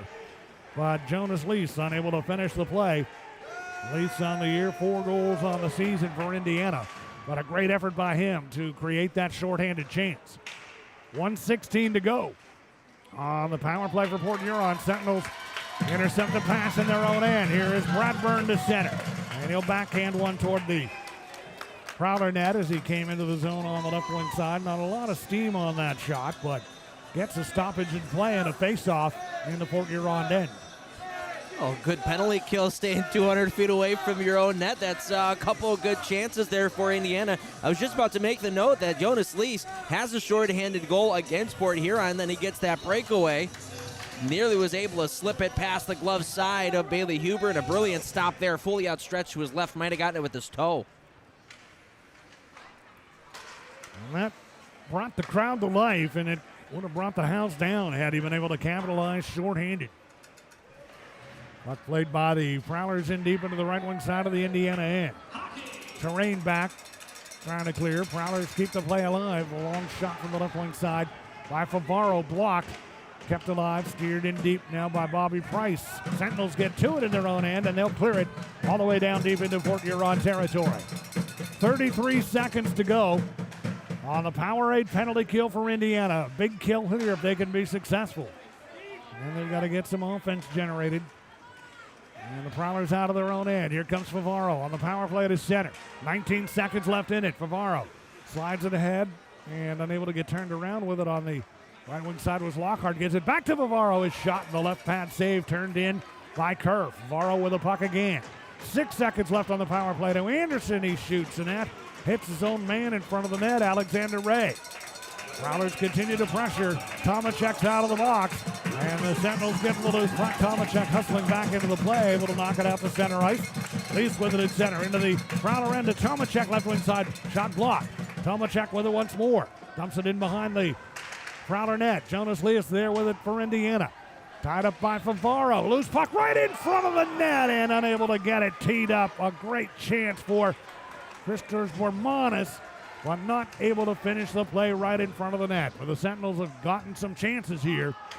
One of them shorthanded, and then that one there for Bormanis. Sentinels with it again, left wing side. Here is Bormanis with it again. Bormanis putting it in front of the net. Broken up in the bouncing puck beyond Peavy's reach at the blue line. He can't keep it in, but the Sentinels do get to it. And Christopher Bormanis shoots it down deep into the Port Huron end. Lackney able to puck. 9:39 to go here in the second period. As Lackney sends it through center deep into the Indiana end. Pavlov back after it. Pavlov slowed down in deep and behind his own net. And the Prowlers come away with possession of the puck. Even strength right now, center point. A long one gunned high and wide of the Indiana goal by Timothy Organ. Kept in by Lockhart, right wing side. Tried to feed it in front. Intercepted by Castillo. Now to Esposito, right wing and center, and off to Brendan Bauer, who backhands it down deep into the Prowlers' end. 9:07 left here, period 2. Pavlov with it at center circle for Indiana. Double team, puck knocked away. Helping out, though, is Jakob Wolf, and the Sentinels get it down deep into the Port Huron end. Prowlers quickly back the other way to center. Here's Luke James, right side Indiana territory. His shot off the stick of Pavlov and goes up over the glass and out of play. 8:49 remains here in period number 2. The Prowlers have built a 3-0 lead here in Indiana on the Sentinels Hockey Network.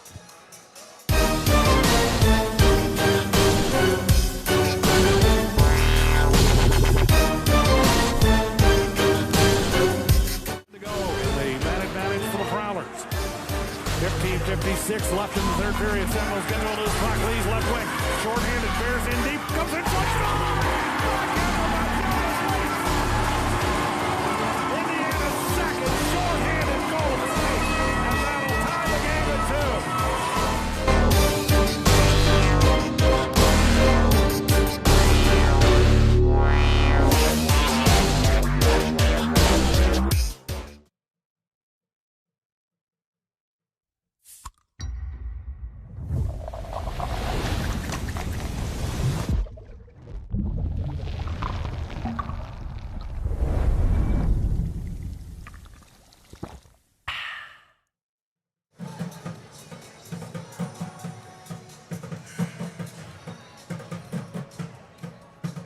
Sentinels hockey second period brought to you by Coca-Cola.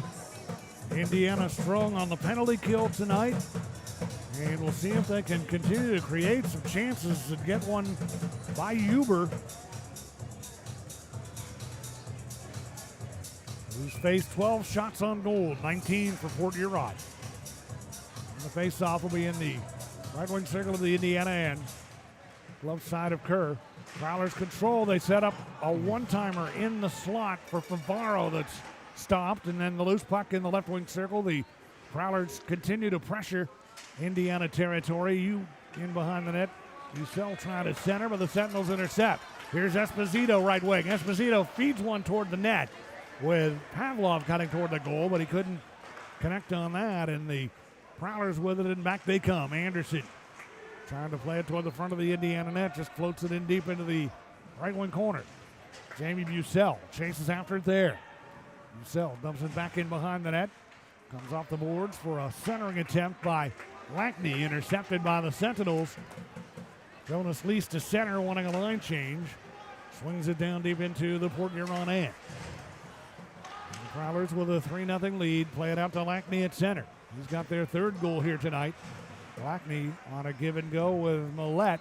Now back left wing side, chance toward the net.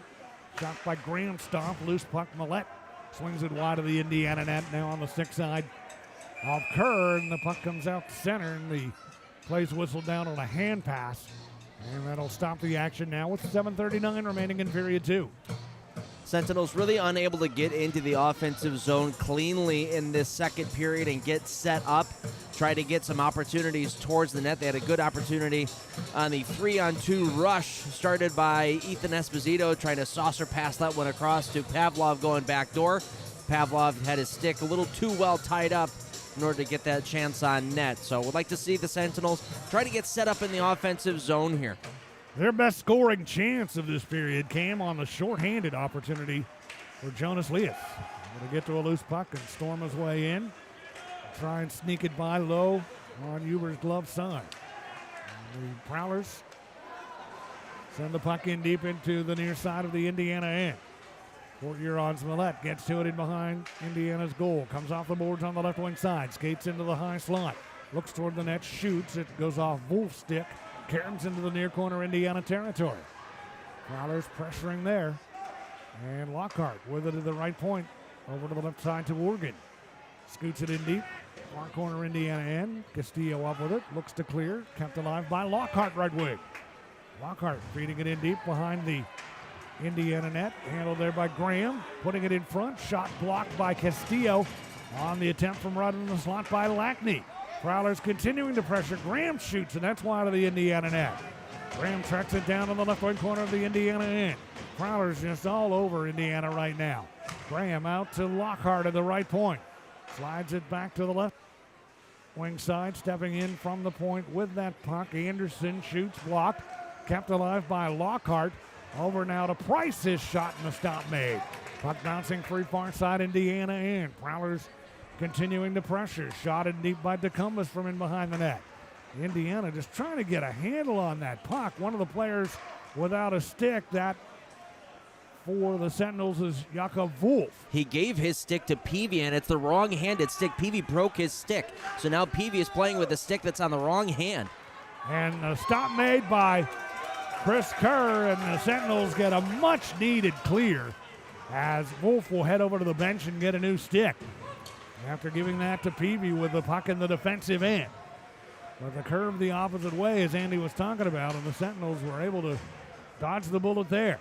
Well, the Prowlers reload again, and they get it to Favaro at the right point. His shot, net deflects wide, went out of play and bounced back in off the netting, and that'll stop the clock with 5:29 to go, and what's turned into a nightmare of a second period for the Sentinels. Well, Blake Peavy breaking his stick there was as untimely as it could possibly be, because that puck found him at least 3 or 4 more times after his stick was already gone, which was why Jakob Wolf wanted to give him his stick. Unfortunately, Jakob Wolf is a left-handed shot. Peavy's a righty, so it really didn't do Peavy any good to have that stick. He was unable to really necessarily use it except for trying to get it out and deflect a puck out of play. Here are the Prowlers now getting it to Bucell, off to James trailing the play. Tomacek out to challenge, knocks it away, but Prowlers keep the pressure on the Indiana end, trying to add to their 3-0 lead with 5 minutes to go here in period 2. Left wing corner, it is James knocked down. Bucell comes away with the puck now. He's slowed down by Stoichevsky left wing side. Bucell trying to fight off that check, and Stoichevsky still on him.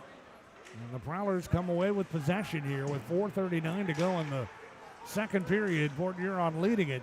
Dealt in behind the net, handled there, and attempting to walk in front. James got pinned to the boards, taken to the hardwood boy by Stoichevsky in behind the net, and the Sentinels clear it all the way down deep into Port Huron territory. Penalty coming up now. Philippe Tomacek after the puck. His hard work draws a penalty along the left wing side, and the tempers start to flare. The Sentinels hopefully will just skate away from this right now and take this 2-minute power play opportunity and try and get a goal that would get them back in the game here with 4:15 left in the second period of a game that Port Huron leads 3-0.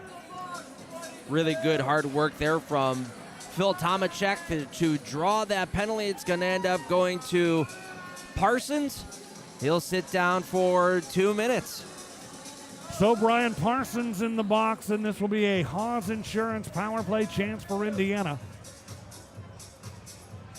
And we will have that for you in a moment. 3-0 Prowlers on the Sentinels Hockey Network. Vitamin water helps keep me hydrated. Encore. After Encore. After Encore. Next thing you know, it felt just like this. Come on. Vitamin water from New York.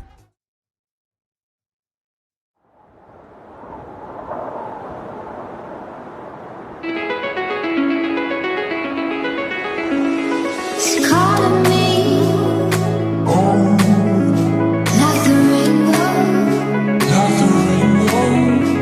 She's calling me, like the rainbow, the rainbow.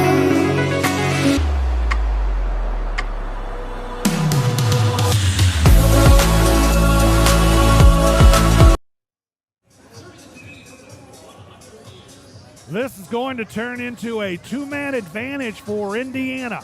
The initial call was against Brian Parsons for hauling down Tomacek.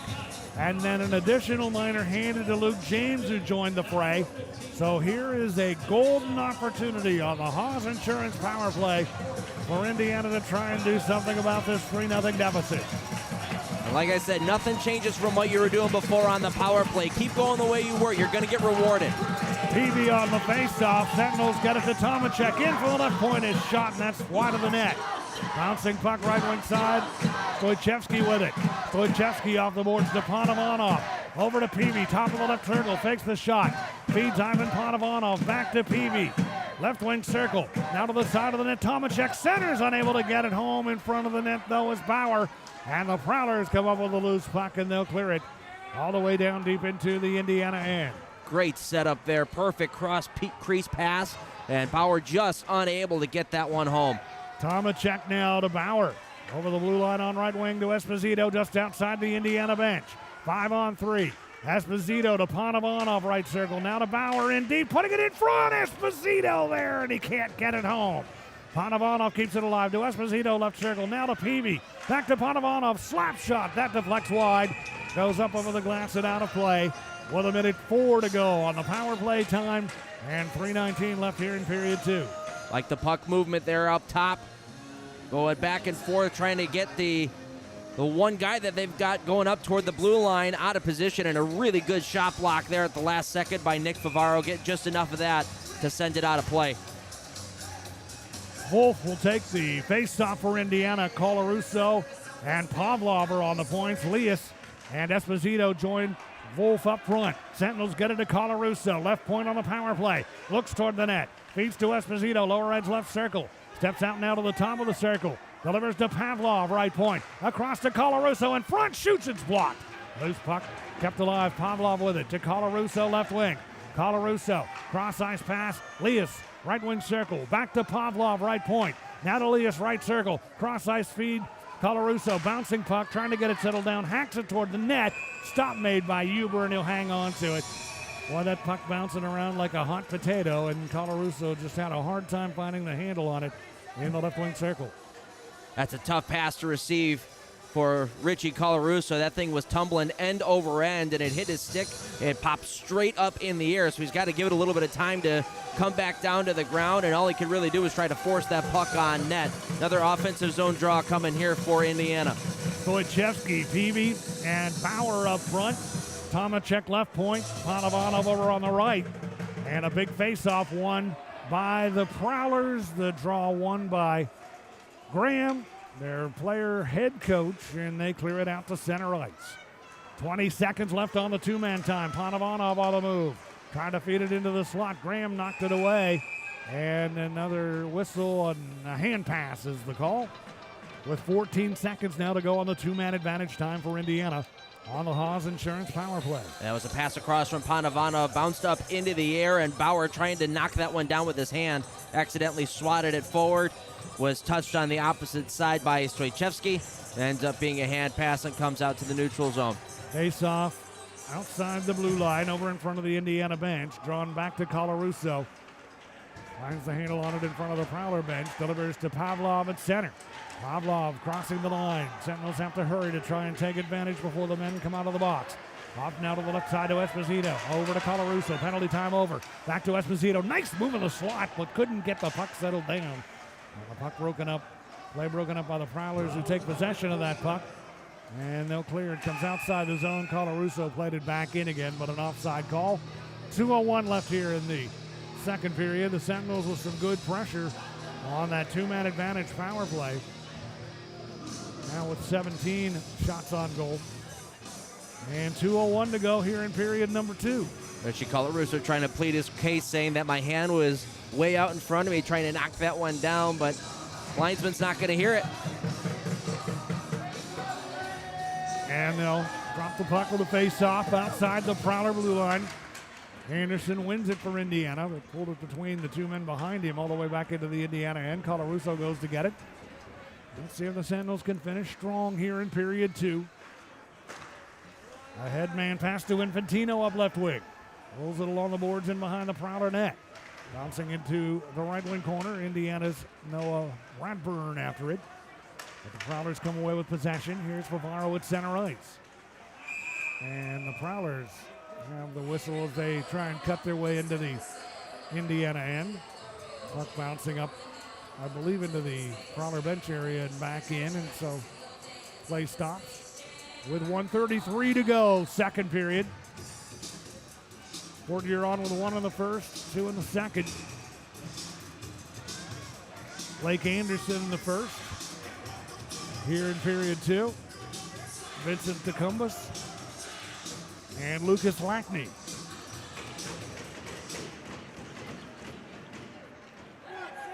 Bailey Huber has stopped all 17 shots fired his way. Tomacek at center for the Sentinels, drives it down deep into the Port Huron end.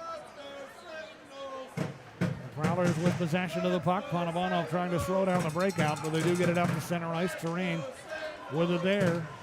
Shoots it down deep into Port Huron territory. The Prowlers just crank it through center, and they'll take an icing call. Hammering it all the way back into the Indiana end, and the puck will be brought back down deep into Port Huron territory for the face-off with 1:06 to go here in period 2. Same two teams tomorrow night. We will be with you at 7:15 Eastern for the Powerade pregame, or the Body Armor pregame show. 7:15 tomorrow night. And then 12:15 for the Body Armor pregame on Sunday afternoon for the final game in this 3-game home stretch between Indiana and Port Huron before they head to Port Huron for 2 next weekend. Prowlers trying to get something generated in the final minute of the period. Peavy, though, is able to clear the puck out to center ice. Picked up by Leas at center. Taps it off the boards, goes after it himself, gets to it, cuts toward the net, tries to jam it home, but can't do so, can't finish the play again. And the puck in deep along the right wing side. Leas with it. Steers it back behind that Prowler net. For Indiana, Brendan Bauer giving chase. Wearing number 9 on that Sentinels uniform here in his pro hockey debut. And the Prowlers get to the puck, and they'll clear it out to center ice. 17 seconds to go here in period 2. Here's Pavlov skating up left wing. Vladdy Pavlov to Infantino, now to Anderson, trailing the play, shoots deflected by Wolf in front, and goes over the glass and out of play. Wolf stationed in front of the net, and Jakob Wolf able to get wood on it, but not in the direction that he wanted it to go. And play stops with 8 seconds to go here in period 2. I like that entry into the offensive zone, some good movement. Infantino dropping it off to the blue line, a good wrist shot there from Dalton Anderson, and right where he's supposed to be, Jakob Wolf at the top of the crease, able to get a stick on that and redirected it just wide. Jakob Wolf, 6'1", 180-pounder. Off the draw, Terrain trying to get to it. Wolf as well, but the Prowlers jam it up in the circle, and coming away with the puck is Blake Anderson as the horn sounds to end period number 2. So Indiana and Port Huron, who've seen quite a bit of each other. This is the 10th regular season meeting between these two teams. The Sentinels have had some success against Port Huron. 3 of their wins have come against the Prowlers, all of them in Port Huron. And they did pick up a couple of points in a pair of overtime losses to the Prowlers. And the rivalry heated and intense, and it started off with gloves being dropped 2 minutes and 53 seconds into the game between Romeo Terrain of Indiana and Brett Morick of Port Huron. And it looked like it was going to be one of those nights at that point, with all of the minutes and penalty time that these two teams have compiled against each other in the season series thus far. But things settled down as far as the penalties were concerned the rest of the way through. Both teams playing disciplined hockey. And the Prowlers had a 1-0 lead at the end of one period. The only goal of the first came at 13:15, scored by Blake Anderson. Nice setup by Bobby Price to get the puck to Anderson in front. Anderson finishing the play with his 10th goal of the season to give the Prowlers a 1-0 lead. They outshot the Sentinels in the first period by a count of 14-8. And to the second period we go, and the Prowlers stretch their lead to 2-0 at 5:48. Goal getter, Vincent DeCumbus, his 6th of the season. He's another who's played in all 39 games this year for Port Huron, and DeCumbus giving his team the 2-0 lead. Blake Anderson assisting. And Bobby Price with an assist also. So Price with a 2-point night going. And the goal at 5:48 put Port Huron on top. 2-0. The lead grew to 3-0 at 6:29. And scoring it, Lucas Lackney, his 11th goal of the season. Reggie Millette assists, as does Brett Lockhart. And 3-0 in favor of Port Huron. Shots in the second. 9 for Indiana. And a 2-period total for the Sentinels in the shot category. 18. They actually had 10 in period 2 for a 2-period total of 18. The Prowlers with 8 shots on goal in the second period for a 2-period total of 22. And you look at little things along the way that make a big difference in games. Great opportunity that the Sentinels had shorthanded. Jonas Leas breaking free at center, able to get through. Create a good scoring chance on the shorthanded scenario on the penalty kill, Powerade penalty kill, and then the Sentinels themselves with a 2-man advantage. Good puck movement, but unfortunately nothing on the scoreboard to show for it. Yeah, a good break there for Jonas Leas. All started with a block shot in his own end. Was able to come on down on a breakaway and was just stonewalled by Bailey Huber on a really nice left toe save. A great move by Jonas Leas, and tight as well. Was unable to get elevation on that puck, however, and it stayed out of the net. Then we get a 2-man advantage as Phil Tomacek, working hard on the far boards, was hooked up and taken down, and then he took a cross check right to the mouth as well for his effort. So 2 penalties on 1 play led to that 2-man advantage, which really the full 2-man advantage stayed inside the offensive zone for the Indiana Sentinels. Had a couple brilliant opportunities, but were unable to cash in. That's just how it's going right now, and it can get frustrating that it's not falling into the back of the net, but you cannot fall into those frustrations. You can't buy into those frustrations, because what's going to happen is you're going to get away from your game even further, and it's going to end up taking away from all the strides that you've made in this hockey game on that power play. That 2-man advantage came at 15:40 of period 2. And the shorthanded chance for Leas came when the penalty was whistled at 7:25 to Indiana's Philippe Tomacek. He got a hooking call, and Leas with the great chance. Shorthanded, and then the 2-man advantage that started at 15:40 on the tripping minor handed out to Brian Parsons, and at the same time, Lucas James getting a cross-checking minor. Good effort by Tomacek on the far boards to draw that. But the Prowlers, Huber and company, keep the Sentinels off the board, and it is 3-0 after 2. And you talk about the frustrations, and you can look back to last weekend, and you can look at the final scores of both of those games against Danbury, closer than the scores would indicate, especially the Friday night, the third period struggles, and then Saturday night, the hat trick's able to come away with another victory. You could say that it might be even the opposite effect here today, because there were a couple opportunities for Port Huron where they really hemmed Indiana in their own end. Sentinels were unable to clear the puck out of the zone a couple of times, so it's almost that the Sentinels might be a little lucky getting out of this with a 3-0 lead, or 3-0 deficit, but working hard. And in the most part in the defensive zone, keeping everything to the outside. I would like to see a little bit more physicality in the offensive zone, a little bit of stronger clearing attempts in the defensive zone, to get that puck out and set up in the offensive zone. 2 periods complete here at the Hamilton Community Ice Arena. The second period of Sentinels hockey brought to you by Coca-Cola. Port Huron 3, Indiana nothing. Third period comes your way in a bit from Columbus, Indiana, on the Sentinels Hockey Network.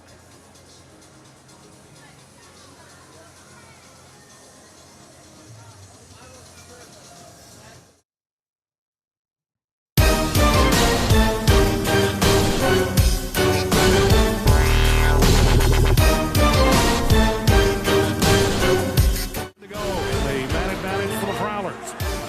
15:56 left in the third period. Sentinels get a loose puck. Lee's left wing. Short-handed, bears in deep. Comes in. Indiana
Scott and his entire team, from the most simplistic things to the most complex, are phenomenal. They're informative, responsive, and something that's important to me, they're honest. As a business owner myself, I know how important it is to protect your livelihood. I'm Scott Weatherford, owner of Richard Hawes Insurance. Give me a call today and we can chat about how an independent agent can save your business money.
The only other time these two teams have played each other in this building was back on New Year's Eve.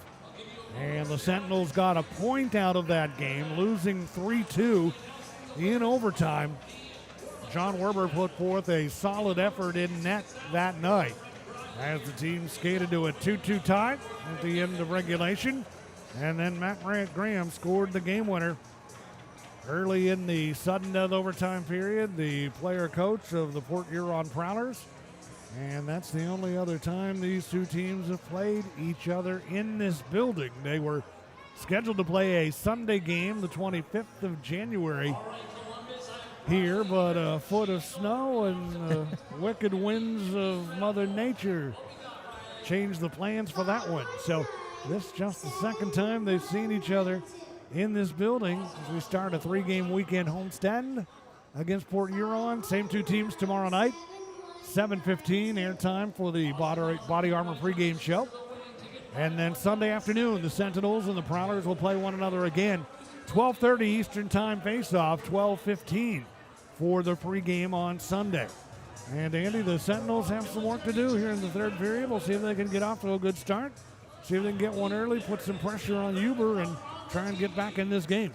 Yeah, it's important to set the tone here for Indiana, to let Port Huron know that it is going to be a long weekend. I mean, seeing these guys for 2 more nights after this and then 2 more nights out in Port Huron, you want to set the tone that you're not just going to roll over easy. It might not have gone your way in the second period, but you're not going to roll over and show your belly. So I'd like to see Indiana come out with a little fire here, same way they did in the first period, throwing the body around, really getting underneath the skin of the Prowlers and pushing the pace of play, making the Prowlers try to catch up to them.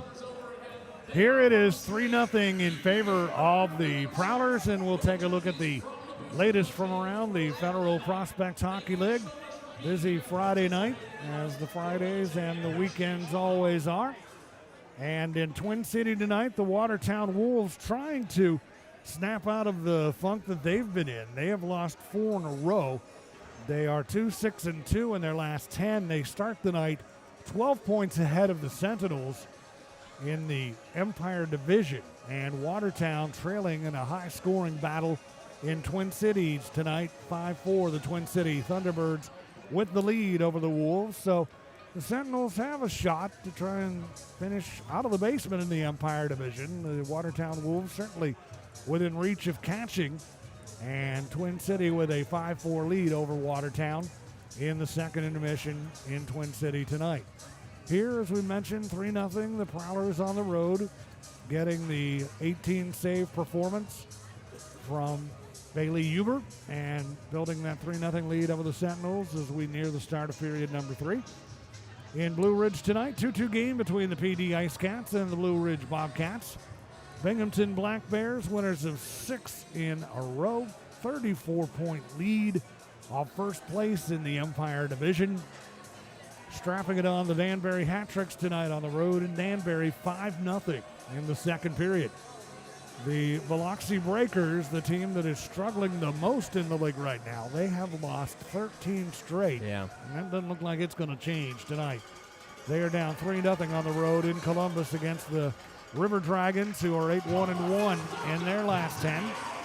And in Topeka tonight, the Topeka Scarecrows have a 2-0 lead over the Baton Rouge Zydeco. And that is the latest from around the Federal Prospects Hockey League. So the Blue Ridge Bobcats, they've been hot. They've won 4 straight. The Danbury Hat-Tricks, their 3-game winning streak, definitely on the ropes tonight. Columbus River Dragons, 8-1-1 in their last 10. PD Ice Cats have won 2 in a row. And here tonight, the Port Huron Prowlers, who are trying to maintain their hold on second place in the Empire Division, have a 3-0 lead over Indiana. Third period of Sentinels hockey is brought to you by Ryan Fur Creative. Sentinels will attack from left to right here in the third. Chris Kerr getting ready to go at net down to our left. 6-foot, 180-pounder out of Alberta. In net for Indiana. Bailey Huber ready to go in goal down to our right for Port Huron. I'm Jim Mirabello along with Andy Petziger. We're with you again tomorrow night, 7:15 for the pregame, 7:30 for the face-off. And then Sunday, 12:15 pregame, 12:30 face-off.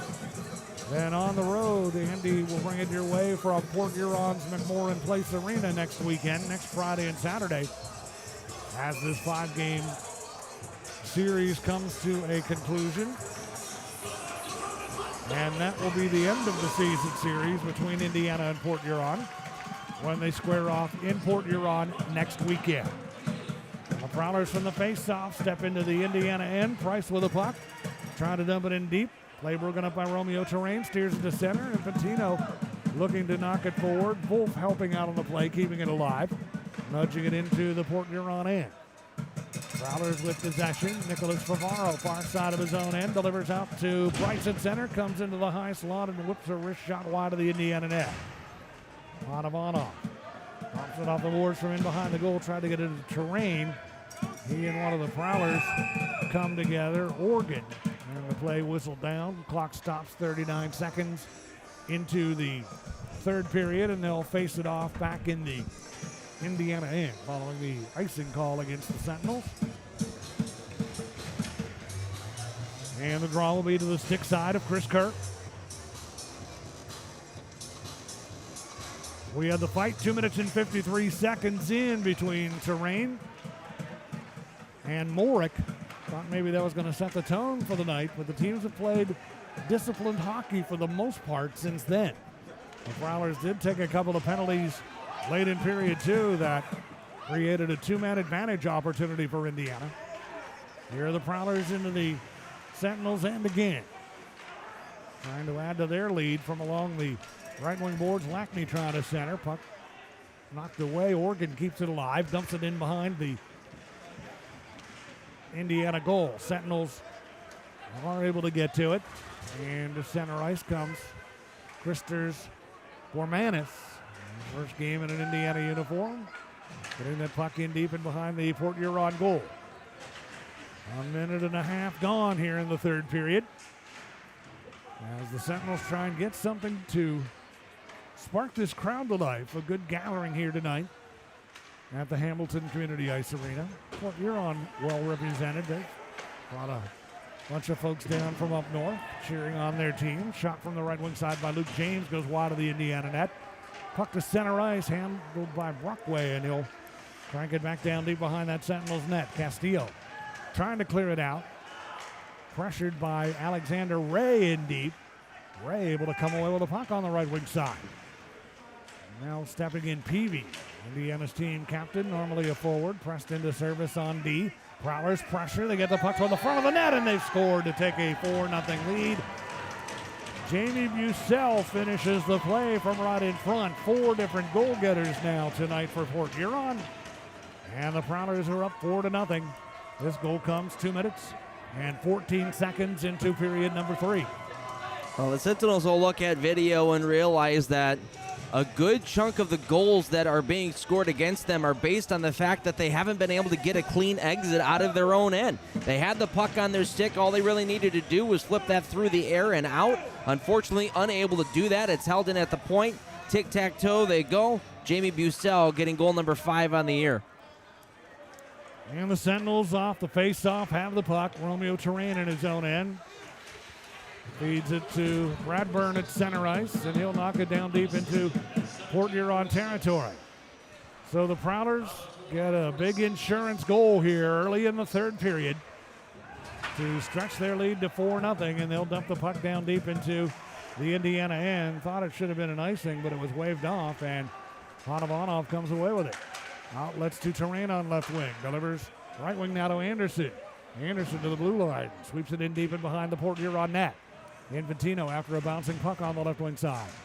Infantino pinned to the boards by Lackney. Puck to center, Colarusso for Indiana. To Anderson, unable to play it in deep, and now the play is offside at the Port Huron blue line. 3 minutes and 5 seconds into this third period. And I think the approach you almost have to take whenever that puck's in your defensive end is treat it like you're killing a penalty. Yeah. Don't get fancy. Just get the puck out of danger. Yeah. And when in doubt, go high up off the glass. If you can't do that, get it through the air. on your forehand. Prowlers with the puck. Anderson at center ice. Slowed down by Pavlov. Anderson playing it back into his own end to Favaro. He steps ahead at center, gets it to DeCumbus, Indiana territory. Tomacek back, trying to clear, knocks it away, gets spun around. Gets back into the play, though. Prowlers with possession from the right point, a long shot. Deflects wide of the net, goes up over the glass and out of play here with 3 minutes and 34 seconds gone here in this third period. And the Sentinels are trying to find some sort of a spark. You're going to see this team 4 more times in a row after tonight. Right from the face-off, Kerr, a good glove stop made as the Prowlers win the draw and get it right on net. And Kerr has faced 25 shots here tonight, and the face-off will be to his left. Esposito against James. Sentinels come away with the puck. Jonas Lee is able to knock it to center ice. Taken there by Bauer. On the move, leaving it for Terrain. He'll deal it in deep and behind that Port Huron goal. And the Prowlers with possession of the puck. And they'll play it out to center ice. Puck rolling on edge beyond the reach of Ray at center. Sentinels with it. They get it to Jonas Lee. Now to Anderson. Cross ice pass intended for Esposito. Broken up by Bucell, and the puck cleared by the Prowlers to center. Brendan Bauer for Indiana. Working it ahead to Esposito. He'll deal it in deep and head to the bench as the Sentinels bring some fresh personnel out here. The Prowlers come away with a puck. Millette through center, 2-on-2. Turns into a 3-on-2 now. Millette across the line, left wing shoots. And getting the stop is Kerr. Square to the shooter, took that one right off his chest and reached up with a glove to hang on to it. And get a stoppage in play. And we'll have a face-off in Indiana territory. 4 minutes and 32 seconds into this third period. Dylan Infantino stepping up there in the neutral zone, trying to intercept that pass. It was just a hair out of his reach, which is what led to that 3-on-2 break coming back the other way. Millette gets to it off the draw save. Kerr rebound put on net from the backhand by Graham on the left wing side, and a stop again by Kerr. Graham after the puck in behind the net. Now Millette comes away with it. Reggie Millette left side of the Indiana end. Challenged by Infantino, who knocked the puck away. Loose at center ice now. Pavlov giving chase, hustling after it. Oregon able to get to it first. Pavlov continues to pressure him on the right wing side. Jakov Wolf now joining the play, right wing for the Sentinels. Attempting to get the puck toward the front of the net, but intercepted by the Prowlers' Graham. Port Huron back on the move into the Indiana end, trying to add to their 4-0 lead. Lockhart down the left wing side is shot. Getting a stick on that is Stoichevsky, and it deflects up over the glass and out of play. Clock stops, 14:45 remains, third period. Our score, the Prowlers 4, the Sentinels 0, here on the Sentinels Hockey Network.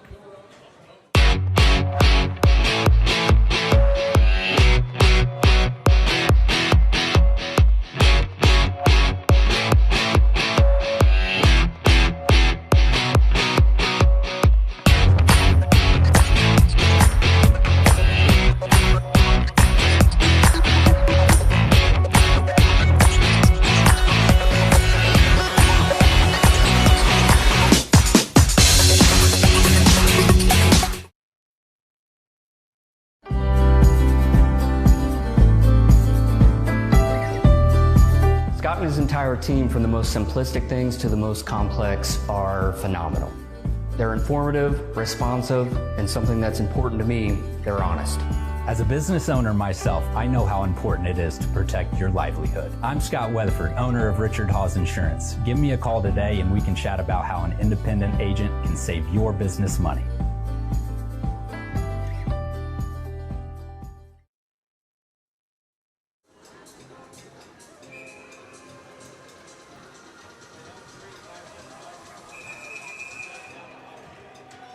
The Prowlers are out shooting the Sentinels 6-1 here in the third period. They've got the lone goal of the period. It came at 2:17.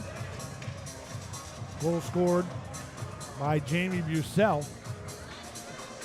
No assists awarded on that. Bucell's goal gives Port Huron a 4-0 lead, and the face-off will be in the left circle of the Indiana end. Puck loose off the draw. Tomachek skates it down, far side of his own end. Sails it through an opening at center and back into Port Huron territory. Back for it, Alex Johnson. Out here for the Prowlers. Delivers a good outlet pass at center ice. Taken, brought forward into the Indiana end by Anderson. Sentinels converge, knock it away from him. Tomachek trying to come away with it, but Anderson gets it back in front and they score. Anderson sets it up in front of the net and there to finish the play and stretch the lead to 5-0 is Vincent DeCumbus. He'll get his second goal of the night. And the Prowlers are running away with it here early in the third period. This play is all Blake Anderson. Phenomenal work on the forecheck. Just a dogged effort. Able to knock his man off the puck. I believe that was Philip Tomachek below the goal line. Was able to strip him of the puck, threw it out in front to Vincent DeCumbus, who was very patient with it, didn't shoot it right away. Got Kerr to commit. Got him down on the ground, was able to slide it into the open net. 5-0 Port Huron. DeCumbus with his second of the night, 7th of the season. And the Prowlers, after leading 1-0 at the end of one, it was a tight game at that point. But they stretch it open with a pair of goals in the second and then two more here in the third. Sentinels dump it down deep into the Port Huron end. Esposito on the right wing side after it. Puck hits the stick, goes up over the glass and out of play. Now the concern is when the game gets lopsided on the scoreboard. And you know you're going to see this team 4 more times after tonight. This is when things could tend to get chippy. You don't want to do anything that's going to end up getting you sat down or suspended for a couple of games, a couple of important games that we've got coming up here against the Port Huron Prowlers, so you do want to keep your head. You know what? At the end of the day, though, I'm not mad if they want to try to get their nose a little dirty, a little frustration, get underneath the skin of Port Huron, try to get a little light back onto that Sentinels bench. Prowlers send the puck down deep into Indiana territory. And a nice effort on the back check by Colarusso knocks his man down. Infantino chasing after a loose puck now in deep Port Huron territory from behind the net. He tried to center. It's blocked. Infantino continues to battle along the left wing side. Helped out by Anderson, but now Millette comes away with it for Port Huron, leaving it for Lackney, but the play is offside. Whistle stops play with 13:22 left here in the third period. The sticks come up, and Pepper starts to play a little bit in behind. That's Sentinel's goal, and the linesmen are in there quickly to settle things down. It looks like they are going to be taking somebody. It was Colarusso and Millette who got tied up there at the very end, and Millette swung his arm around at Colarusso, and they are going to end up taking both guys just to keep things even. And the officials having in mind just what we talked about. This is the point in the game where this can tend to happen, and referees Chris Roy and Paul Jean will do their best to prevent that from taking place. Millette's going to go off. He'll get a roughing minor for Port Huron. It looked like they put it at both penalty boxes there, but yeah, it's only going to be Millette and going to the box. So it'll be a chance on the Richard Haas Insurance power play for Indiana. And this draw will be in the right wing circle of the Port Huron end to the glove side of Huber. Let's see if the Sentinels can strike and get on the board here. Peavy up front now on the power play to handle the faceoff, but the Prowlers come away with the puck and they waste no time clearing it all the way down deep into the Indiana end. So Millette in the box, 2 minutes for roughing. Haas Insurance power play for Indiana. Puck sent at center ice to Peter Stoichevsky of the Sentinels. Now to Panavana with the right point. Delivers across to Tomachek. The Tomachek shot deflected. Stopped in front of the net. Bouncing puck. Prowlers come away with possession of it. Sentinels continue to battle, though, try and keep them hemmed in. But a second chance Saturday on the clearing attempt. Successful by Alex Johnson, sailing it all the way down deep into the Indiana end. 1:14 to go on the Hawes Insurance power play. Panovanov skates to center. Snaps it in deep into the Port Huron end. Prowlers quickly just clear it through an opening. Parsons does all the way down deep into the Indiana end. Terrain leaves it in behind the net for Vlad Pavlov. Leads the rush on the power play. Delivers back on the right wing side. Jonas Leas with it for Indiana. Leaves into the right wing corner. Dropping it to Terrain, trailing the play. Terrain off the boards with the puck. Delivers to Lease, right goal line. Putting it in front. Deflected from right in front by Esposito, just wide of the net. And the Prowlers get to it now, and they clear it. Half a minute to go on the power play for Indiana. It's the second time Ethan Esposito has had a chance on that back door and has been unable to trigger that one to the back of the net. And the Sentinels play it out through center ice. Sent in deep by Christers Bormanis. Wearing number 20 on that Indiana uniform. And now Tomacek comes away with a puck. Trying to center. He's double teamed. Puck knocked away. And the Prowlers get possession of it now. And just 6 seconds to go on the penalty. Knocked to center by James. Comes into the Indiana end shorthanded. Hit by Panovanov. Penalty time over. Even strength here. Sentinels with a puck. Esposito out to center ice. Shoots it down deep into the Port Huron end. Ethan Esposito scored some big goals for the Sentinels this year. He's got 9 of them on the season. He's had a couple of chances tonight, not able to finish. Bouncing puck in front of that Port Huron net, and hostilities develop again along the near boards to our right. More penalties forthcoming. Linesmen step in, quickly calm things down. Sticks and gloves and helmets on the ice right now. Reggie Millette was in the middle of that. He'll head right back to where he came from, the Port Huron penalty box. I'm unsure what Reggie Millette is doing here. I mean, he comes out of nowhere to go after Bradburn. And Noah Bradburn's going to sit down for Indiana. So, Unless something happened earlier on in the shift that I didn't pick up on. Millette with 81 minutes in penalty time, and I'm not sure what might have taken place between he and Bradburn, but Millette had been in the box and wasn't out very long and goes right back in again. Just going back and looking at it, Bradburn was hard on the forecheck on Millette. Might have potentially gotten a hack or two, and then Reggie Millette coming in, jumping on him, and trying to pin his head to the ground. So not entirely sure what prompted that response, but Millette is going to sit down for an extra 2 minutes because of it. He's sitting down for 4, and just based on what it looks like on replay, might be lucky that it's not more than just 4 minutes. So he's off. He went at 6:37 for roughing. Was out at 8:37, and then at 9:12 right back in again.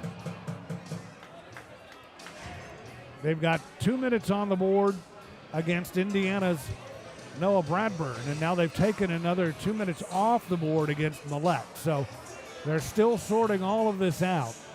At the moment, it's 2 minutes to each team at 9:05.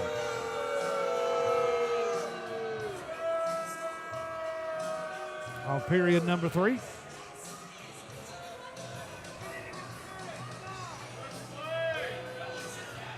And while they sort this out, we'll take timeout. 5-0 Port Huron leading on the Sentinels Hockey Network.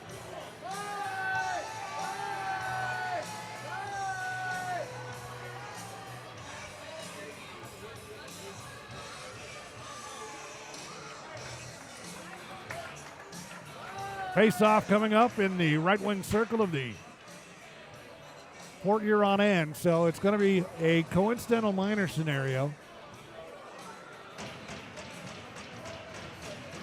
Bradburn for Indiana, Millette for Port Huron. 4-on-4. Well, Yeah, we've got a power play unit out there. yeah, we do. So they're taking 2 minutes off the board and leave the 2 on for Millette. So power play for Indiana. Panovanov delivers right wing side. Stoichevsky Haas Insurance power play chance for the Sentinels. Stoichevsky able to work it in deep. Right wing corner, handling it. Bauer back to Stoichevsky, now to Panovanov. Over to Stoichevsky again. Good feed left wing side. Tomacek is shot blocked. Prowlers up with the puck. They can't clear it though. Panovanov keeps it in to Stoichevsky. Off to Tomacek. Now to Panovanov shooting and it's blocked. Puck comes out to center ice. Panovanov back for it. Delivers to Stoichevsky inside his own blue line. Now to Panovanov. Over down to Peavy up right wing across the blue line. Peavy leaving the puck. Panovanov there trying to go back to Peavy, but the Prowlers defensively converge, come away with it, and out comes Anderson shorthanded to the Indiana line left wing side. Indiana on the power play, so extra 2 minutes to Millette. So 2 minutes to Indiana's Bradburn, 4 minutes to Millette, and it creates this insurance power play chance. Haas Insurance power play for Indiana. Trailing at 5-0. Sentinels play the puck to center ice. 9:38 remaining. 43 seconds on the power play, and the Prowlers get to a loose puck, and they'll just swing it all the way down deep into the Indiana end. Pavlov out of his own territory. Vlad Pavlov hits Esposito on left wing. Esposito, a good move down the left wing side, and a penalty coming up now. And it's going to be a holding call. And the Sentinels will get some more time here to work with. It'll be a two-man advantage for 27 seconds, and then some additional time after that if they do not score. So off to the box goes Nicholas Favaro. And now we will take time out. 9:22 remains. Third period here at the Hamilton Community Ice Arena. Port Huron 5, Indiana nothing on the Sentinels Hockey Network. To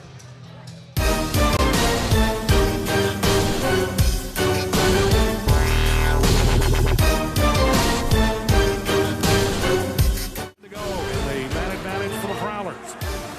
15:56 left in the third period. Sentinels get to a loose puck. Lee's left wing. Short-handed, bears in deep. Comes in front. Indiana's second short-handed goal.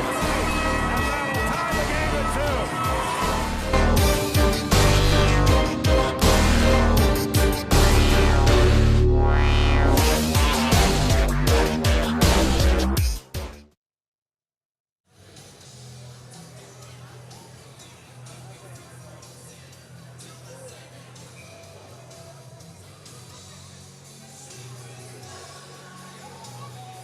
So it'll be a two-man advantage for Indiana for 27 seconds, and the face-off will be in the Port Huron end. Peavy, Stoichevsky, Bauer, Pavlov, and Tomacek are out here for Indiana. On the Haas Insurance power play, a two-man advantage, face-off right circle, Port Huron end. Sentinels get it back to Tomacek from the right point. Delivers to Pavlov. Comes to the top of the left circle. Now to Peavy. Over to Tomacek. Fakes the shot. Moves into the slot. Delivers down low toward the net. Deflected off Pavlov's stick. And up over the glass and out of play. 13 seconds left in the two-man advantage. 9:08 to go here in the third period. 1:46 left on the power play time in all. And the face-off will come over to the opposite side now. The left wing circle of the Prowlers end. Stick side of Huber. Peavy on the draw, wins it. Over to the left wing boards to Bauer. Puck delivered now to Tomacek, right wing. Sentinel set up in front of the net, and a big stop made by Huber. He robs Brandon Bauer from right in front. A great chance there for Indiana, and Brendan Bauer had an opportunity for his first pro goal, but Huber makes his 23rd save of the night.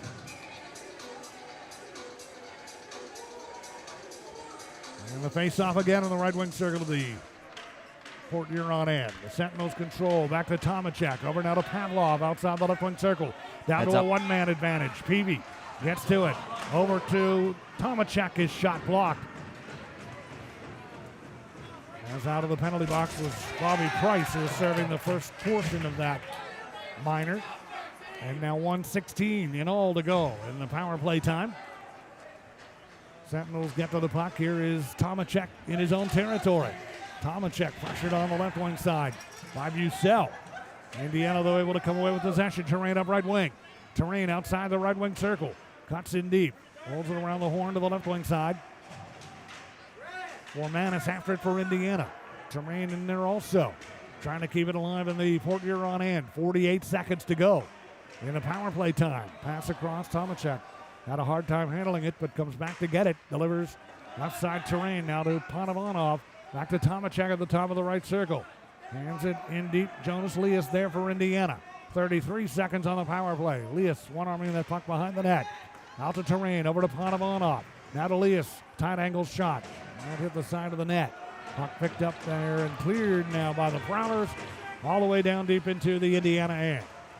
17 seconds to go on the power play. 7:35 now remains, third period. Prowlers leading it 5-0. And the Sentinels with a puck. Worked to center by Jakob Wolf. Picked up left wing side. Fired by Anderson wide of the Port Huron net. Hard Karam off the boards out to center.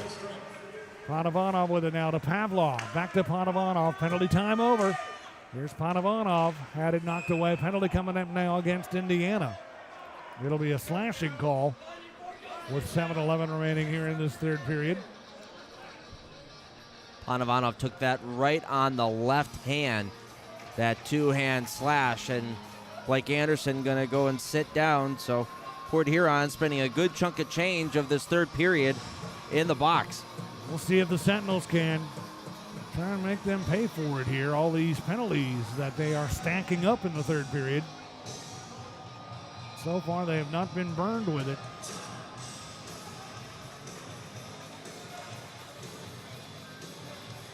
Four minors here in the third against Port Huron. 3-1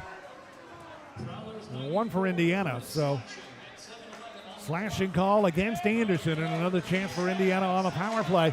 Sentinels get it to Peavy in front. A shot goes wide of the net. Bouncing puck to the right of the goal, and the Prowlers get possession of it, and they'll just send it through an opening at center ice. Graham out here on the penalty kill. Throwing it down deep into the Indiana end. 1:35 now left on the Haas Insurance power play. Sentinels get it to Stoichevsky crossing the line. Through traffic, had the puck taken away. And the puck then lifted out to center ice by Alexander Ray. Deep into the Indiana end. Kerr out of the net to settle it down for Pavlov. 1:18 to go on this man advantage for the Sentinels. And they work it ahead on the right wing side. Jonas Lias after it across the line on right wing, but the timing off, and it's an offside call against Indiana. Penalty time is over to Reggie Malati. Steps out of the box and will head over to the Prowler bench. 1:10 to go in the slashing minor. To Blake Anderson. Well, the law of averages says at some point it is going to end up happening.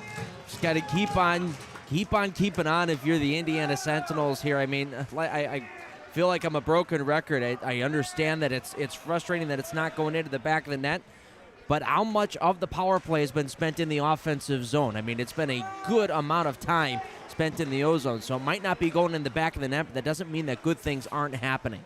And the key is, are you getting chances? And the Sentinels have been on this power play. But you don't quite have the same momentum. If this was a one-goal game, you'd have a little bit of a different approach to it.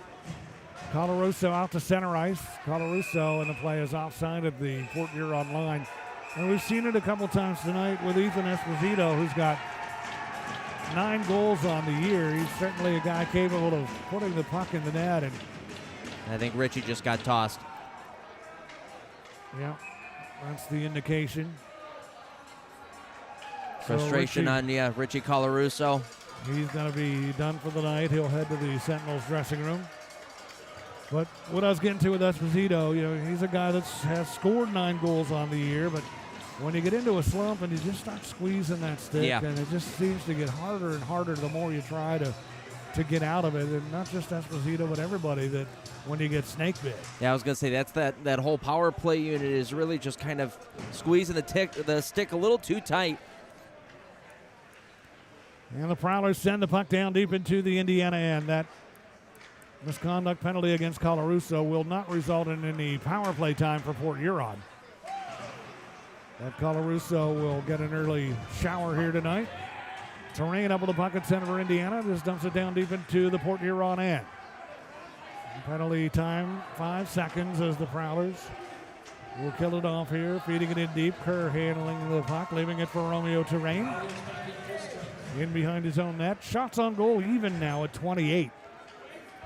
So the Sentinels have generated their chances on this power play. The power play opportunities that have come. Now Esposito. High slot shot hits the heel of a stick of one of the Prowlers and around the net. Puck caroms into the right wing corner. Leas in after it for Indiana. Leas trying to work it free. But the Prowlers gain possession. Out comes Johnson to center. Delivers to Millette. And he'll dump it in deep into the left wing side of the Indiana end. Leas with it in behind his own net. Whips it off the glass right wing side and out to center ice. So the Prowlers won the last 3 over Indiana, including an overtime win. Actually 2 overtime wins to win the last 4 against Indiana.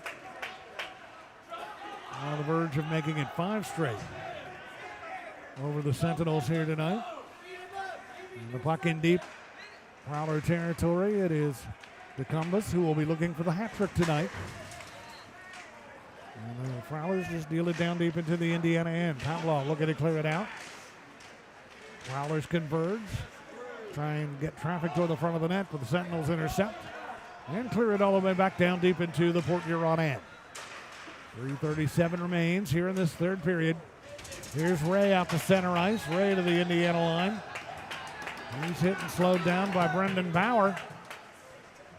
That enables Christopher Bormanis to take the puck. Works it ahead right wing side. In toward the net. Spun around, knocked down Bauer before he could get a chance. And here come the Prowlers on the move. Bucell. Right wing side Indiana end. Shoots. And that one partially blocked and then sails wide of the Indiana net. Pavlov off with it down. Room to work on the right wing side. Outlets to Bormanis at center, and he'll throw it down deep into the Port Huron end. 2:57 now left in this third period. Alexander Ray for Port Huron, deep in his own territory. Hands the puck to Millette. We've got him out here in the closing stages of this game. Millette, deep in his own territory, able to work his way forward out to center ice. Millette to Lackney left wing, shoots. Terrain blocks that. Puck bounces in behind the Indiana net. Terrain in after it. Terrain double team, puck loose in front, comes through the slot area. Infantino grabs it, skates it out of danger. Infantino double teamed at center ice, and Brockway now able to come away with a puck to Millette. Indiana territory. Leaves it for Graham. Broken up. Hanavanov back the other way for Indiana. Hanavanov up the right wing side, puts on the brakes along the near boards. The Sentinels get it into the corner for a centering attempt by Esposito. Broken up. Puck all the way back into Indiana territory. 2 minutes left. Long time without a stoppage in play here in this third period. And Favaro deep in his own territory. Leaving the puck for Johnson. Ahead on the right wing side. Indiana territory. Centering attempt. They try and get it through to Price in front of the net. Unable to do so. Kept alive Johnson at the left point. Over to Favaro, right wing side. Favaro able to avoid a check. Skate with it in deep. Tries to center, put it off the side of the net. Kerr knocks it away. And Pavlov's got the puck. 1:27 to go. Out to center to Tomacek. Rolls it down deep into the Port Huron end. Now we've got a play stoppage. And a penalty coming up with 1:21 remaining here in this third period. The Port Huron penalty box will swing open once again. For the second time this period, it's going to be Blake Anderson. He will sit down, and the Sentinels will finish the third period here unless things would change with an additional penalty or two or a power play goal. They'll finish the contest here tonight on the Haas Insurance power play. So the Prowlers, last time the two teams got together in Port Huron, they were winners 5-1 the final each night on January 24th and January 3rd. January 2nd, the Prowlers won it 4-3 an overtime game in their building. Nicholas Favaro got the overtime game winner that night. And then the game before that, New Year's Eve here at home, the overtime game that the Prowlers won on the overtime game winner from Matt Graham. So that's 4 straight in the win column, 2 overtime wins and then 2 regulation time wins.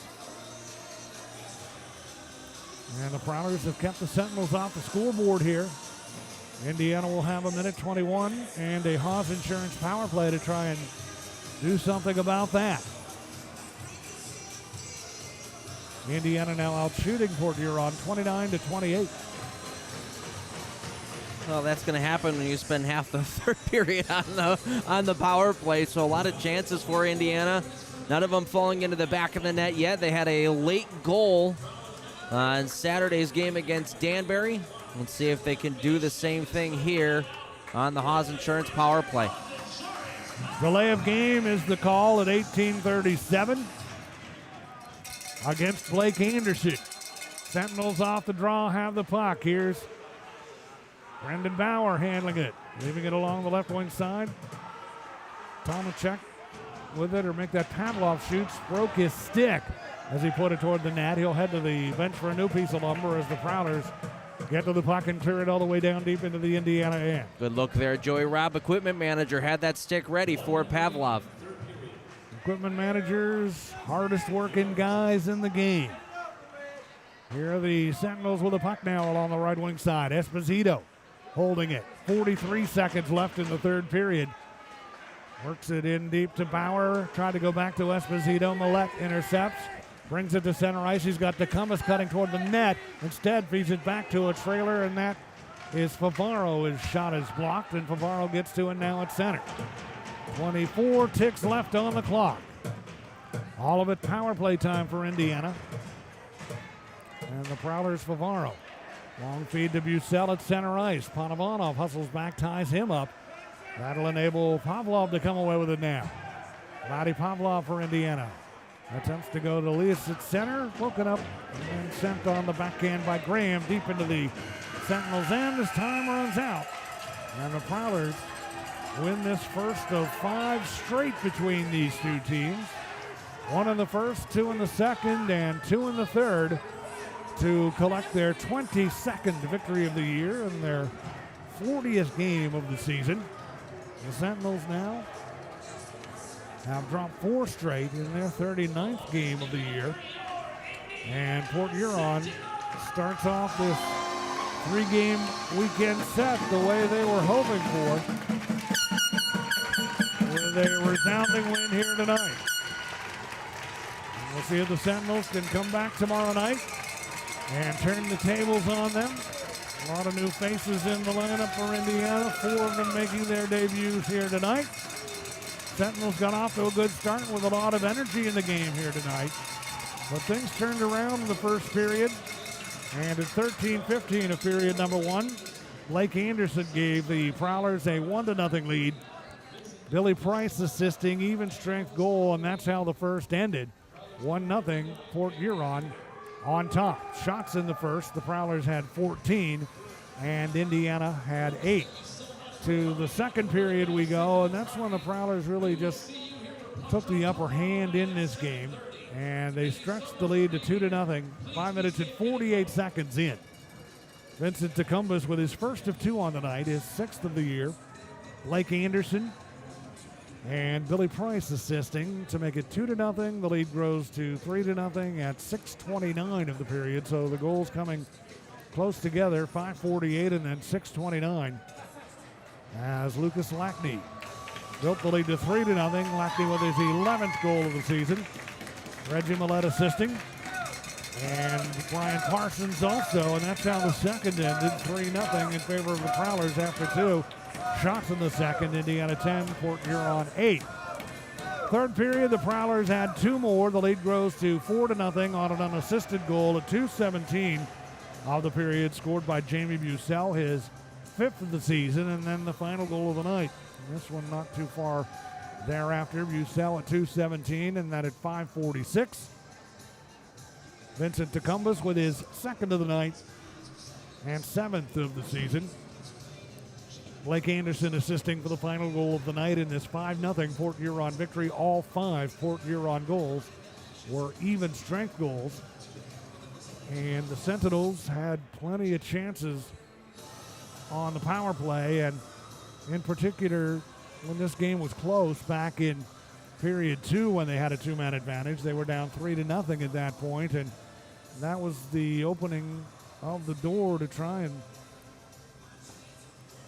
get something going. They were down 3-0 at that point when the penalty gate swung open at 15:40 of period number 2 on a cross-checking minor to Luke James, and at the same time, a roughing minor to Reggie Millette. And a 3-0 game. You've got a 2-man advantage for a full 2 minutes.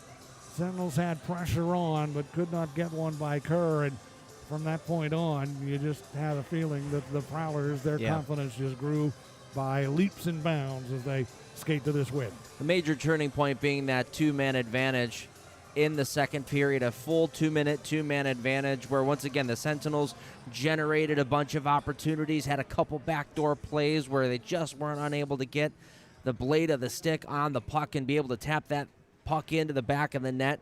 And it seemed to be a pretty massive turning point where then the Prowlers were able to kill it off, come into the third period, put 2 goals in, and the Sentinels unable to chip away. And the Prowlers, it was a parade to the penalty box for them from the 6:37 mark of the third period on through. 6 minors to them. The Sentinels with 2 minors in period number 3. Game started out with a fight at 2:53.